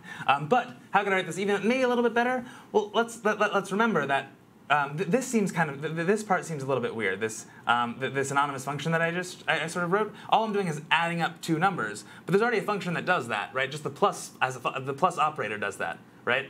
So could you just write plus? Exactly. A, yes. B? I can just write plus. Oh, all right, okay. Right, because it takes the parameters implicitly. Yes. Okay. So just this works totally fine. Right. That's how you would do it in like Lisp that I'm aware of. Yes. Too. Yeah. So folds are something that are used when you want to iterate over a value, when you want to iterate over a list, and sort of keep a running total in some respect, right? So here's another example of why I might want to use fold. Let's say I wanted to count the number of even numbers in a list, something like that, right? So I'll call count even, which sounds like the Count from Sesame Street's cousin. Yeah. Count even. Yeah. Yeah. So we want to count the number of even numbers in a list. Okay, how do we do that? Well, the first thing we're going to do is it's going to take an argument initially. Well, it'll take an argument, the list of numbers that we actually want to count the number of even numbers in it. Now, count even x's. How are we going to count the number of even numbers? Well, the first thing that we're going to pass to fold is a function. And the reason why we're using fold here, again, is because you want to use fold whenever you're iterating over a list and you want to accumulate something. You want to accumulate something as you're iterating over the list. In this case, we want to keep a running total of the number of even numbers. Okay, so how do we do that? Well, the first thing that we do is say that so we're going to define an anonymous function again. We'll call it BA again. B is the value that we're accumulating. A is the next value of the list. So the value that we've been accumulating, remember so far, the kind of idea here, the value that we've been accumulating is the number of even numbers, right? So really we would sort of want to add 1 to this number if the current value is even, right? So how do we do that? Well, if A is even, right? So we can say if A mod 2, I'll do if mod A2. So mod is a function just like anything else. It just returns A mod 2. Do you have to write an arrow here to specify that? Oh, yes, you do. Thank you for catching my syntax error. If mod A2 equals 0, so this means the number's even. If a number modulo 2 is 0, then it's even. This is a way of checking if a number's even. So if it is in fact even, then what we want to return is b plus 1, right? Okay. Alternatively, if it's not even, we would just want to return b, right? The number of even numbers didn't change since we found an odd number. Okay, great. So that's our function. What's the initial value going to be? How many numbers even numbers have we counted so far before we started counting? 0. 0. Yeah. And then we just give it the list of numbers, right? So say 2, 4, 5. You can do 1.10 as well, right? You do 1.10, yeah. So how many even numbers are there between 1 and 10? 5, yeah. Sorry. I should say x's because this is a function that's taking a parameter. Right. So now I'll call count even with the list of on 1.10, and it'll tell me 5, which makes sense. So right? any iteration can just be accomplished using folds, essentially. Yep, fold, map. The other one that's common is filter, which is something is a function to only keep certain elements of a list if they evaluate some predicate. Couldn't you use filter within a reduce, within your reduce expression here, or your reduce function? Yeah, well, you could absolutely compose folding and filtering together. Yeah, here's an alternative way to write the same thing using filter, which is it's a great idea. So filter, let's look at what type it is. It takes an A, gives it back a bool. So it takes a function that goes from A to bool, right? So I give it an element of the list, and it tells me, and this function will tell me, should I keep it in the list or not? And then it just gives me, I give it a list of A, and it gives me back the filtered list of A. So for example, if I wanted to say, a really kind of silly example would be like, I don't know, equals 4 to 1, 2, 3, 4. Right. Obviously, only one of these elements is this function is only going to return true for one of these elements, so it only keeps that. But an alternative way to do the same count even thing is let's filter out all the odd numbers, right? So you can do mod 2 equals 0, right? Yes. So I'll do I'll say for the element of the list, function, right? Yeah. So x and say mod x2 equals 1, right? So equals 0. So this will filter out all of the elements for which this function returns false, which is odd numbers. And we can see that that's true. And then I can just count the length of this list, right? And so, oh boy, I'm actually forgetting what the oh shoot, what's length? I think it's length. The length of all of this. Yeah, it does the same thing. So the length is just a function that, given a list, gives you the length of that list. So I've accomplished the same thing using a filter in this instance. Adam had a couple of interesting questions. He seems a little bit skeptical. He says, I don't see how any of this can be used for larger programs. Seems useful for small problems, but nothing else. Mm-hmm. And then at the bottom was saying, it seems like it solves no problems, but creates problems. Seems like an interesting but useless concept. What do you have to say about that? I mean, I think you're wrong. So here's a couple of reasons for that. The fact that it can't be used for large problems is demonstrably false. The GHC compiler, the Haskell compiler is written in Haskell. That is a huge project. I've worked on projects of substantial size written in Haskell, and moreover, I mean, JavaScript is more and more adopting a functional style, and that's used all the time. So it is true that right now I'm sort of showing just the very basic, simple things that you can do in Haskell. I'm not showing you how to write a compiler in Haskell. But I would say that the notion that it solves no problems is definitely not true. From the standpoint of it helps you write provably correct algorithms. It helps you prove the correctness of your algorithms. It's really useful in concurrent scenarios, which is huge right now. Distributed programming, functional programming is really helpful from there. Exactly, it compiles itself a problem it created. All right, man. You could write a C compiler in Haskell too. Can it compile another language? Absolutely. There's nothing specific. In fact, compiling Haskell is, as I would guess, is pretty significantly more common or more complicated than compiling a language like C. Adam, I would look at John Carmack since I know you're into games, John Carmack actually rewrote Wolfenstein 3D in Haskell and had a talk about it. So if you go on YouTube and do some research into that, you'll see he had some thoughts about it. I think in the end, he ultimately said that it didn't really solve any new problems, but that it was definitely achievable. So you could, I think you can theoretically write anything amongst most Turing-complete languages anyway. It doesn't really matter. Certainly, yeah. So it's certainly the case that any program that you can write in any other language you can write in Haskell, for the simple reason that Haskell is Turing-complete. That's not really super the point. And I'm not sure whether I'd recommend Haskell for like game development. So it's unsurprising to me that it's not as helpful there. But from this, so I can tell you the research that I worked on. I can tell you the research that I worked on writing a compiler for homomorphic encryption, which is this really neat new sort of thing in cryptography right now. This sort of hot new topic. That was something we probably only could have done in Haskell. Okay, so. Let's move on to maybe defining some data structures and seeing what that might look like. Cool. All right. So how do we define a new data structure in Haskell? Haskell has what's called the data keyword. So data in this instance, it just looks like this, and we can define. Let's start with something simple like a list, or actually let's even start with the sort of ultimate simple data structure, the one that every object-oriented course starts off with. Let's define a person. Right? What does a person have? Right? So there are a couple ways to sort of specify how you define this.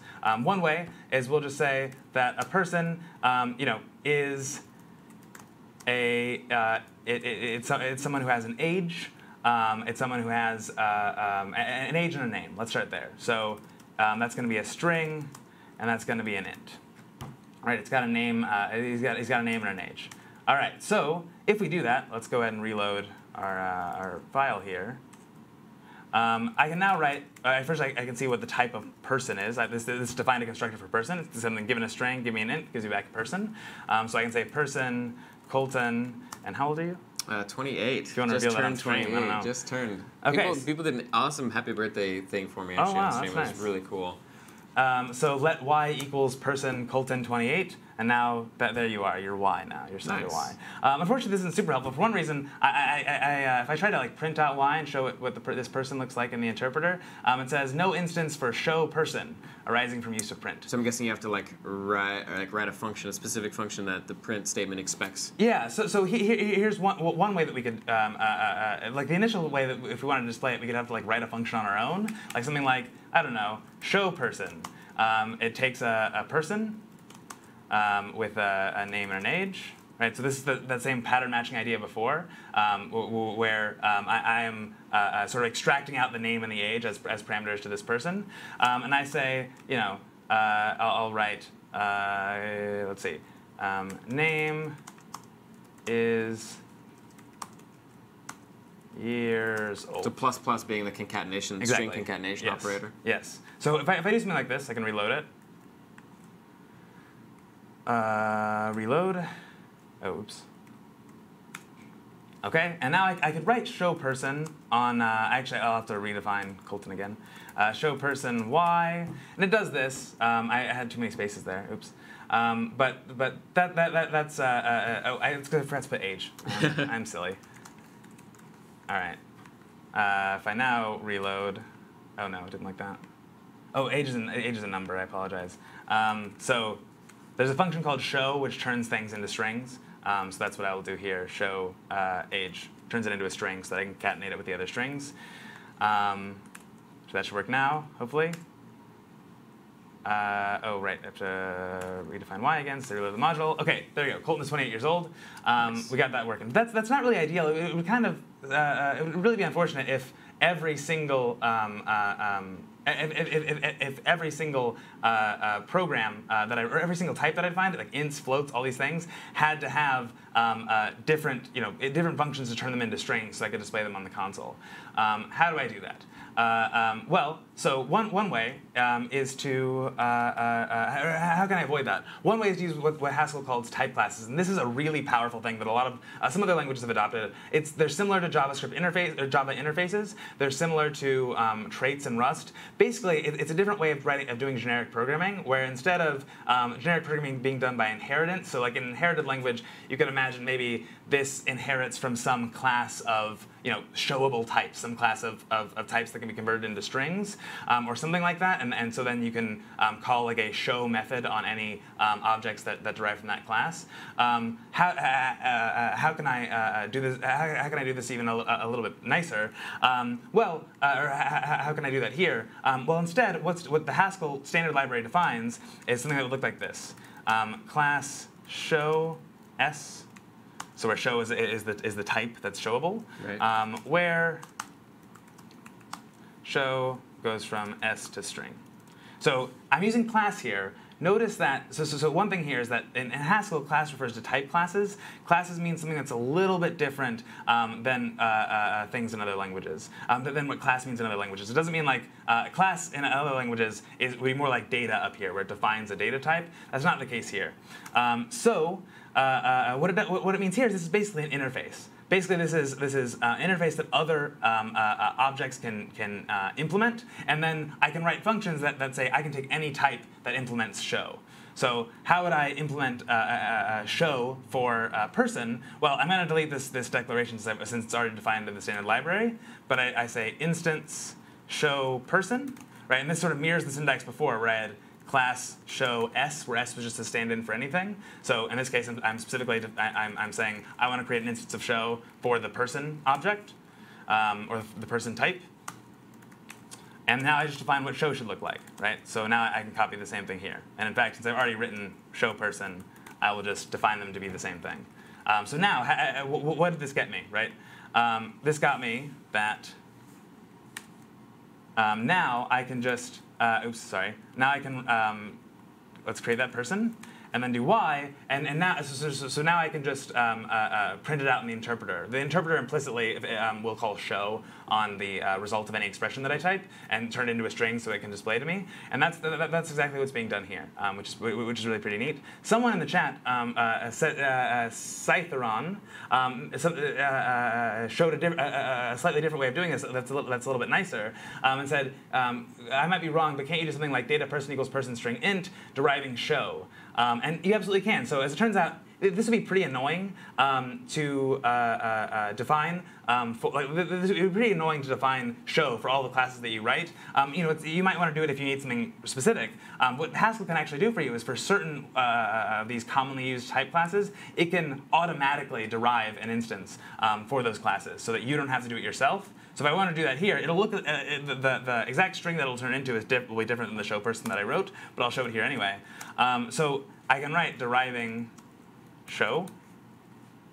So basically I'm telling the Haskell compiler that I don't want to write the show method for this. You do it instead.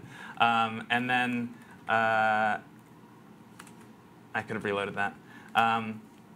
Now, this is different than the show instance I wrote before, but it just lists out the name of the type and then the two parameters right there. So basically what I did here was just say, hey Haskell, hey GHC, derive this for me. I don't want to do it. And for certain type classes, for the type classes for which GCC knows how to do that, you can derive them. Another example of an instance that you could derive would be equality, right? So right now, even if I had, say, oh geez, sorry, I'm not used to Macs. So let's see. That doc, I probably should have just disabled the doc at the bottom because it's come up a bunch of times. Yeah. So let's see. Let's say let z equals, and I'm going to define it the same way. Okay, we're waiting for buffering again. It's unfortunate. Gives a nice little pause, Yeah. That's good stuff. Person Colton 28 again.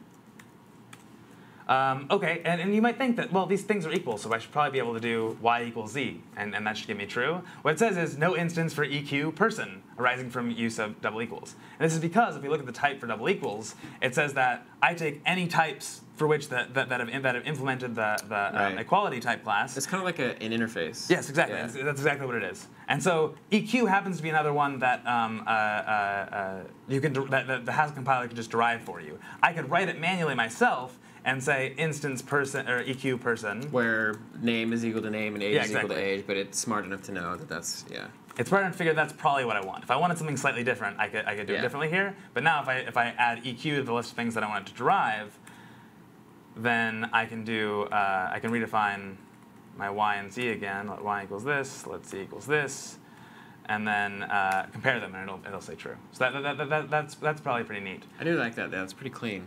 Yeah, it's something that definitely is quite nice. Okay, well, let's do something that's maybe a little bit more complicated. One thing that's really useful in Haskell is, suppose that I wanted to write a division function, right? And the reason why I'm pointing at division here, Haskell, of course, already has a division operator, but division is unique amongst some of the other mathematical operations insofar as it can fail, right? Anything divided by 0 is a failure. There's no way for multiplication to fail. There's no way for addition to fail, but division can fail. And so, you know, how would what if I wanted to write a safer division operator that didn't involve, floating point exceptions when I divide by 0? If I do that in Haskell currently, if I do 4 over 0, it'll say infinity, which isn't really true. The 4 over 0 isn't, in fact, it isn't truly infinity. But how could I sort of encapsulate the idea of writing an operation that would fail? Well, let's try to do that ourselves, right? So other languages will call this an optional type. Haskell has a type like this defined, but I'm going to basically define a new one here. Haskell calls it maybe, although since it's already defined in Haskell, and I don't want to overwrite their definition, I think that would probably be a compiler error. I'm just going to put an apostrophe after it just to disambiguate and say this is my version of maybe. Okay, so what is a maybe? Well, this is basically, I sort of want to encapsulate the idea that there can either be a value here or there's no result, right? This computation either resulted in a value or it resulted in no computations. In like C and C++, the way that you have to do this is either, if you happen to be returning a pointer, null pointer sort of serves this purpose of having no value. But if you're not returning a pointer, then basically you got to like pass in a flag by reference or something like that. That's not super ideal. Let's do that here. So first of all, let's make this maybe type generic, right? So I can say that it's either going to be an int or something else, but let's make it so this maybe type could represent any type. In that instance, I do it the same way that I did it for functions earlier, where I just say I put this lowercase a, and it's just going to stand in for any type. And so maybe a, it's either going to be one of two things. It's either going to be a value or it's going to be nothing at all. How do I encapsulate the idea? Well, if it's nothing, or excuse me, well, if it is some sort of value, in that case, I'm going to call that case just, right? It's just this value. This is what Haskell happens to call it, and I'll do just prime again to avoid colliding with Haskell's names. It will wrap just this value a. Now, suppose, on the other instance, it might be nothing at all, in which case I'll just say nothing. And notice this doesn't take an additional type parameter because this is just a sentinel value. I'm saying this is nothing. This vertical bar here means you can really think of it as or. This maybe prime a is either going to be a just prime a or it's going to be a nothing. Let's see what that would look like. Let's see how we can implement our division operator in terms of that. Let's go ahead and write it here. So we'll call it safe divide or something like that. And this is going to take, let's say, 2 integers as input. Obviously, we could define it for floats and be a little bit more generic. Let's just initially say we're going to take integers, int to int. And it's going to return a maybe int, right? This computation maybe has a value. Maybe prime int, right? Maybe there's going to be a value at the end. OK, so how would I do this? Well, it's going to take an x and a y. I'll call those the 2 parameters that this function is going to take. Well, really, let's consider the sort of special case where there's no value, and that's when y is 0, right? I can't divide x by 0. So let's consider this first case first. So when safe divide x 0 means when I'm trying to divide x by 0, what should this be? It should just be nothing. Nothing prime because I'm trying to avoid these collisions with Haskell. So there's no result. In the case that I'm dividing by 0, there's no result. What if I am going to divide by, if I'm not dividing by 0, so if y is anything else, in that instance, then we still need to be of type maybe prime, so I need this just prime thing, and it's just going to be x over y. Right, so now when I use safe divide here, it's going to, well, let's go ahead and see what it does. And just to make sure I can print the results out here, I'm going to go ahead and do a deriving show so that I don't have to implement the show instance for maybe it'll just do it for me. So let's go ahead and reload. Oh, yikes. No instance for, okay. I'll make these floats. It doesn't like it when I'll make these floats. Divide ints by ints. Yeah, because that might not be an integral value. That's fine. Right. So maybe prime float. That's fair. I should have considered that. Someone said that they are reminded of Donald Knuth by you. Oh, well, wow. I will definitely take that as a compliment. Donald Knuth is really, he's an incredible lecturer. He's also, I have his Art of the Computer Programming books, and they're really fantastic. So I guess thank you. All right, so we want to reload this. So we reload this, and let's see if it sort of does what we expect it to. So if I do safe divide, oh, Jesus. Because of VS Code on there, I should have disabled the doc. I apologize. I use Linux on my laptop. I'm not super used to the Macs. All right, so safe divide 4 and let's say 5. Right, it gives me 0.8. That's exactly what I expect. That's nice. What about if I try to divide 4 by 0? It gives me nothing. Right. Someone in the chat asked Donald Knuth, or Donald who? So Donald Knuth is a professor at Stanford.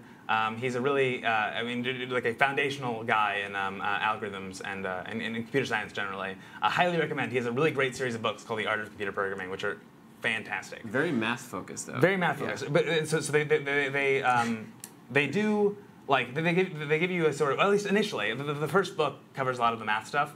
It's like a series of 4 books. I think he's still writing more. But it does give you sort of a mathematical foundation of programming and that kind of stuff. So I'm a big fan of it. Okay, so this is really great, right? We sort of encapsulated this idea of having sort of optional values, which, in my opinion, this is an example of something that I miss in languages like C and C++. There are so many times when I'm writing a computation that might fail, and I have no way of sort of encapsulating that in the type system in some way. I basically have to you sort of have to pass maybe the function returns a bool and returns its result. It takes its result as like a pointer and sets that pointer or something like that. That is definitely not ideal. I would much rather have the ability to say, hey, I might have a value here, I might not. And so this is something that I definitely miss in other languages. The Haskell equivalent is just called the exact same thing, just minus the apostrophe, so no different there. Okay, now let's think about what other instances we might want to sort of think about deriving for this. So EQ probably makes sense, right? And as it turns out, I probably don't have to implement this. I can probably just say EQ, and if I do that, everything sort of just works. Right, so I can do just prime 2 equals just prime 3. That would be false. Just prime 2 equals just prime 2 is true. Just prime 2 equals nothing prime. Right, and that's false. So we didn't have to do that ourselves. All right, so I do want to get into, I'm probably not going to get into monads, but I do want to get into some of the really powerful abstractions that Haskell has that sort of get close to the sort of notion of monads and those sorts of things. So let's define let's say a tree structure, right? So, or actually let's define a linked list, right? A linked list is pretty easy. So once again, a linked list, we can define it really the same way. So I'll call it a list. And it's going to be generic. It's going to be a list of some type A. Let's say we're going to say that's equal to.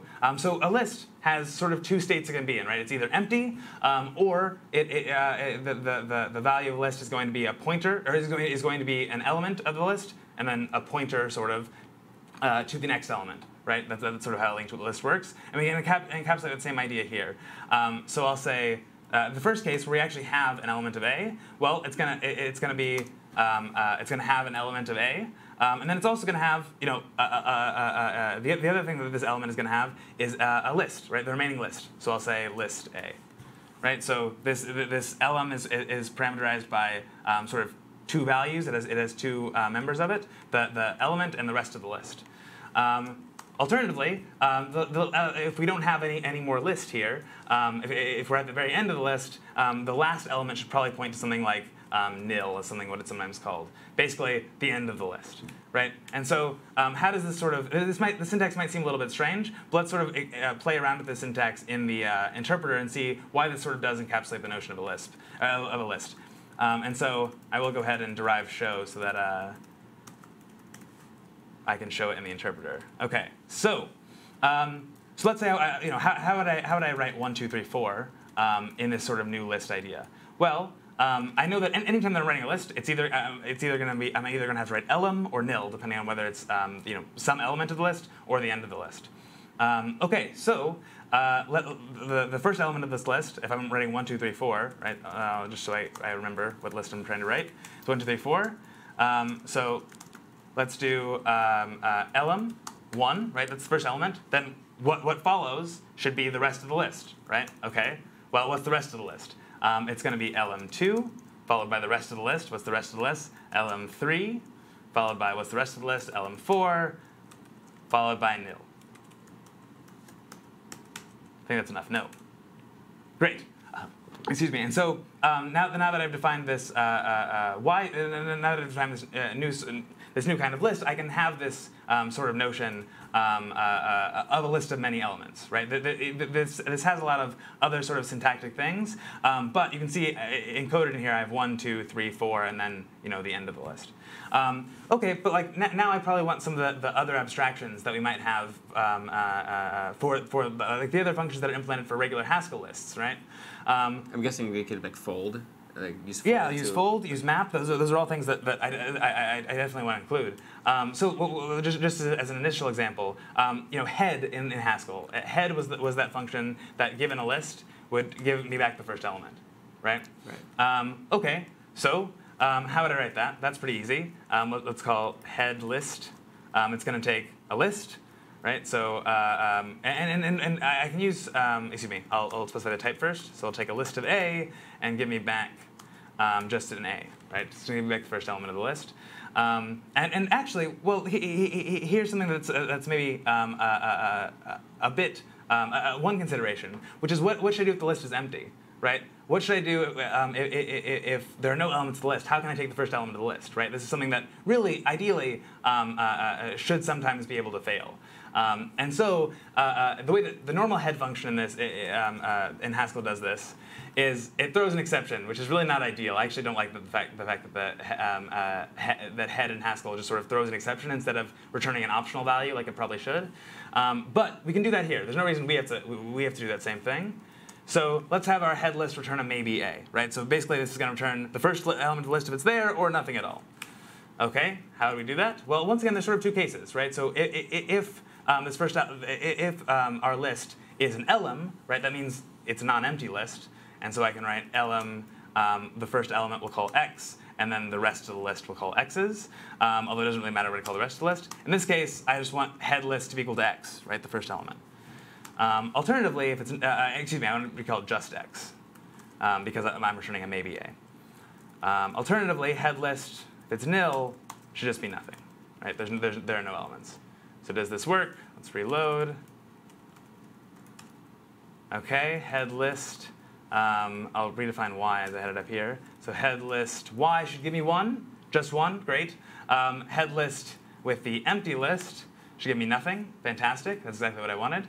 Okay, great. So we've at least done this. But now, we might want to do map, right? So map is a really useful for map is really useful, as we saw earlier, for lists. Let's define the same thing for this new kind of list, this new linked list that we've created. So let's say map list is going to take a list of A. Excuse me, it's going to take a function from A to B. It's going to take a list of A, and it's going to give me back a list of B, right? So it's sort of the same idea from before. Okay, so once again, we sort of want to separate it into two cases. What should map list do if the list is empty? So we'll call the function f. But if the list is empty, then probably we just return nil, right? Same thing. If we try to map a function over the empty list, it just gives back the empty list. Okay, so map list f of what if we actually do have values in the list? So lm x x's again. Well, then what we should do is we should return the same. We should return a non-empty list. So we have lm here, and then we want to evaluate f on x, right? So the whole thing here is that we're trying to evaluate this function on every element of the list. So we have lm f x. Now, what about the rest of it? What about the rest of the list? Well, this is where the sort of notion of recursion comes in. I've already called f on the first element of x. Now I need to call f on the rest of the elements of x, the rest of the elements of the list, and that's exactly that's sort of the recursive subproblem here. So I can just call map list f on x's on the rest of the list, and this will give and this will work exactly as I expect. So if I go back, Jesus, go ahead and reload this. We'll say map list of nil. Excuse me, I need to give it a function. Map list of, let's say, +1 on nil should give me nil. Great, awesome. And now map list over, say, lm1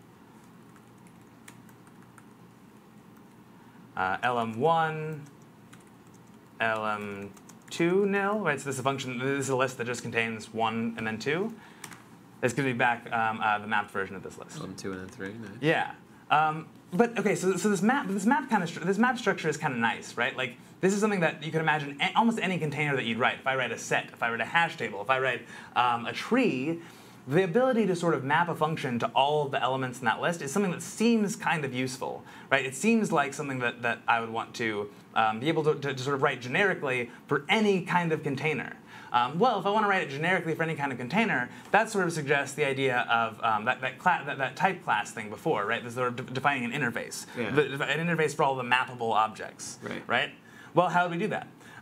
We can do that. Let's say class mappable, and then the thing that's going to be mappable, we'll call it A, where.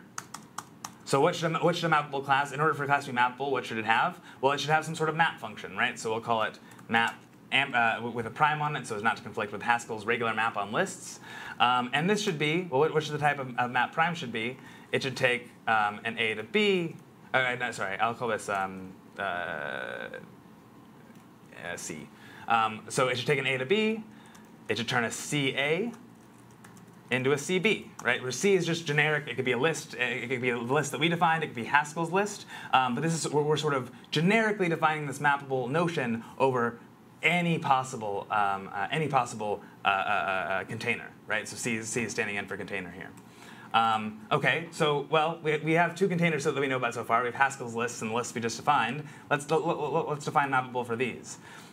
So let's say instance mappable A, list of A, right? So for any list of A, where let's say map prime. Well, it's just gonna be able to map, right? For the regular Haskell list, they've already written a function for it, so awesome. We don't really have to do anything. Similarly, instance mappable, let's say list of A. And in this instance, again, we've already written a sort of map-like function down here for it, so we can just put that here. Alternatively, we could define it here similarly. But since I've already written it, I'll just put it here. And now what this means is I can write functions that sort of generically, that are generic to the container type. So here's what I mean by that. If I wanted to write a function that adds 1 to every element of any container, right? What I could write is, let's say add 1, and we'll say I'm going to take any mappable type, C, any mappable container, and this will take a C int to a C int, right? I'm just going to add 1 to every element of this container. Right? I can do this, and since I have this mappable class, I can do this generically for both lists, the list that we defined, and Haskell's lists, right? And all it's going to be is add 1 equals map prime plus 1. Right, and this sort of this is a really powerful idea. In fact, it's so powerful that Haskell already thought of this.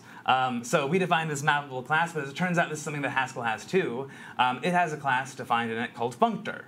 And functor is just a mathy word for exactly what this is. So in Haskell, functor would be defined as exactly as we defined this before, functor C, where, and instead of calling it map prime, it calls it fmap for functor map.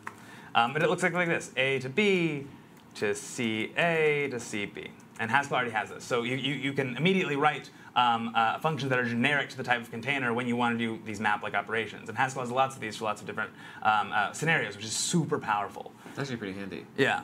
I've always heard the word functor and not really understood what it meant.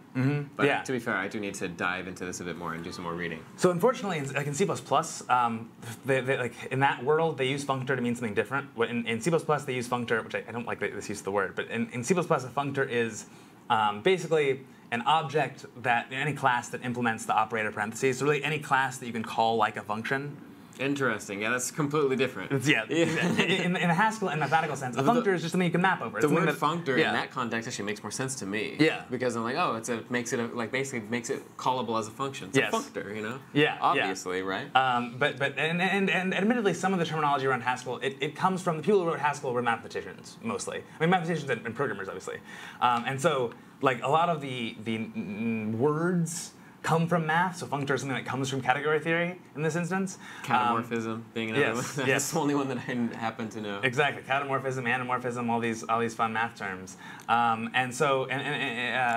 in Haskell, what a functor means is what's a functor? A functor is something that I can map over. Something it's basically a container that I can map over. And monad is really no different. It's just it's another one of these things with a slightly different interface. It's not something that I can map over. It is a little bit more complicated, but not really anything too crazy. I think that's all. That's all I want to go to in terms of functors and things. Do you have any questions? We're getting the word that we actually have to go to the particular event on campus here today. So this actually be a good part because we just kind of tied this the whole functor concept kind of up neatly. This would be a good point, I think, to maybe take some questions, a couple questions, sure. and then try and wrap up the stream. So it was pretty cool. I like Haskell. I like how elegant you can express very sort of mathematical relationships, and then they just work. It's kind of a very elegant, beautiful thing. Yeah, absolutely. So someone says, as Puppet 4411 says, so as a complete beginner to functional programming, what should my mental model be when trying to solve a problem in a functional way? And that is an excellent question. So really, there's two things that I think you want to keep in mind when solving things functionally. First of all, I'm touching my mic. Oops, sorry about that. First of all, sorry about that. You want to as I've said a few times, functional programming is really about recursion. Recursion is how you do most things, and so you probably want to at least get a little bit comfortable with the idea of recursion. And so that's something that you can practice in any language. But the notion of breaking problems down into smaller problems is something that it comes up a lot in functional programming. The other way is thinking about composition is really an important part of functional programming. So I have the composition operator in Haskell. Takes something I know how to turn B's into C's, and I know how to turn A's into B's. So therefore I know how to turn A's into C's. Right, and you can express a lot of things in terms of composition. I mean, any sequence of steps you can represent in that way, and that is something that's super useful in functional programming. And Haskell specifically, and other strongly typed languages, you also want to think about how can I encode as much as I can in the type system. That is a super powerful thing, and it helps you write very correct code. You got any good sources for learning Haskell? Yes, I plugged this at the beginning of the stream. But in case you weren't here, Learn You a Haskell is fantastic, and I took some of my examples from them. This is actually how I got my introduction to Haskell. Highly recommended. It goes through a lot of the various syntax in Haskell. It includes monads. It includes all this stuff, and all in a really, I think, accessible way with lots of visuals. And Learn You Haskell will probably do a much better job than I have during this stream. So highly recommended. Yeah, awesome. And also thanks to JS Coder, Kuros Kara, Gucci God, and Mohammed Noor. I don't think I shouted those followers out previously. What are you working on now using Haskell? So I'm continuing development currently with Alchemy, the thing I talked about earlier. I can pull it up on GitHub. I don't know how useful that'll be. But C. Piker, this username is not me. This is my research advisor. This is the project that I was working on, a language and compiler for homomorphic encryption made easy. And this still needs easy with the Y. Easy with a Y to make the acronym work. As a super short sort of explanation, homomorphic encryption is this really cool thing in modern cryptography where you can evaluate functions on encrypted data. What that means is, I can encrypt, say I want you to do some work for me. I could encrypt some data. I can send my encrypted data to you. You could do work on that data, get an encrypted result, and send it back to me. You have no idea what you just computed, but I still get a meaningful result out of it, right? So you could imagine this for like like 23andMe, those services where you send your genetic information and they send you back information about your heritage or whatever. Like you might not actually want to be sharing your information with them, like your genetic information. Like that's super private. And so what you could do using homomorphic encryption is encrypt your genetic information, send it to 23andMe. They'd do an analysis but get an encrypted result at the end. They'd never have access to your actual genetic information and send it back to you. And so it's fairly recent. Like the first plausible construction was in 2009, and it's very, very interesting. Okay, so there's a question about, if I'm not good in recursive thinking, can I still go into functional programming and learn more about the recursive way of thinking? Absolutely, yeah. So functional programming will sort of, in essence, to some extent force you into that model, into that mindset, which is good. Like the way that you get good at the recursive way of thinking is by writing recursive things, is by trying to write things recursively, by reading other solutions of things written recursively. So like absolutely, the functional programming would be a great way, and Haskell would be a great way to sort of get that in mind. So the next one is what is from JS Coder? What is the benefit of learning Haskell? I would say even if you like, one thing that I should have emphasized a little bit more is that learning Haskell or learning functional programming in general, but Haskell specifically, isn't just useful if you're it isn't just useful in order to write functional code. Like it's not just learning Haskell has benefits outside of the ability to write Haskell. It is the sort of functional style of things is commonly recognized as a good style to write code in. Again, removing global state, removing mutability when you can. It's really good for sort of concurrency and these sorts of things. So I think that learning Haskell and learning Rust and languages like that have made me a better programmer, even when I'm writing Python or C++. So I really think that's fantastic. Are you a Harvard student? I am not. I'm a senior at the University of Michigan. I'll be a PhD student next semester, but I don't know where yet. Let's see. A language and compiler for homomorphic encryption made easy. That title's a whole lot of note for me. Yeah, I admit it's a bit of a backronym, I suppose. But I think I did not come up with the title, although I wish I had. I kind of like it personally. We'll take this last question before we wrap up. Scala or Python for functional programming from BubbleDead12. So admittedly, I don't have tons of experience with Scala. So I can only speak to Haskell in that respect. Haskell, what I think about is really good about Haskell is the type system is still, I think, stronger than Scala's, to my knowledge, which again means that it more pushes you towards the idea that if the code compiles, it's probably correct. And then also, the Scala has always been in a bit of a weird spot for me because it's kind of built on top of Java, and it just seems like it's always just seemed a little bit, I don't know, a little weird to me. Hey, get careful. Clojure is also built on the JVM. Well. And Haskell also pushes you towards I don't know about Scala, but Haskell does push you towards a purely functional approach, which I think is useful. It's useful to even just as a way to make you a better programmer, it's useful to sort of push you in that direction. And then to Meow Haha's point, not related to functional programming, is it possible to talk about how to approach reading source code? And Adam actually plugged it. We did some code review streams, so definitely check those out. We have to wrap now, a little bit rushed today. Apologize, but thank you so much, Chad, for the awesome stream on functional programming. It was really cool. I got to learn a few new things, and actually the functor demonstration at the end of that was actually really cool. I really liked that one. Excited to actually kind of now I want to dig into the book and read a little bit more myself and do some more understanding. But cool, thanks so much, everybody. Next week we have Nick and then Doug. We'll be doing a genetic algorithm stream on Friday. The schedule will be updated, and then we're sort of figuring out a time slot for Nick.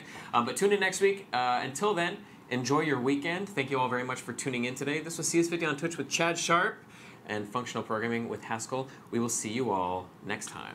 Bye-bye.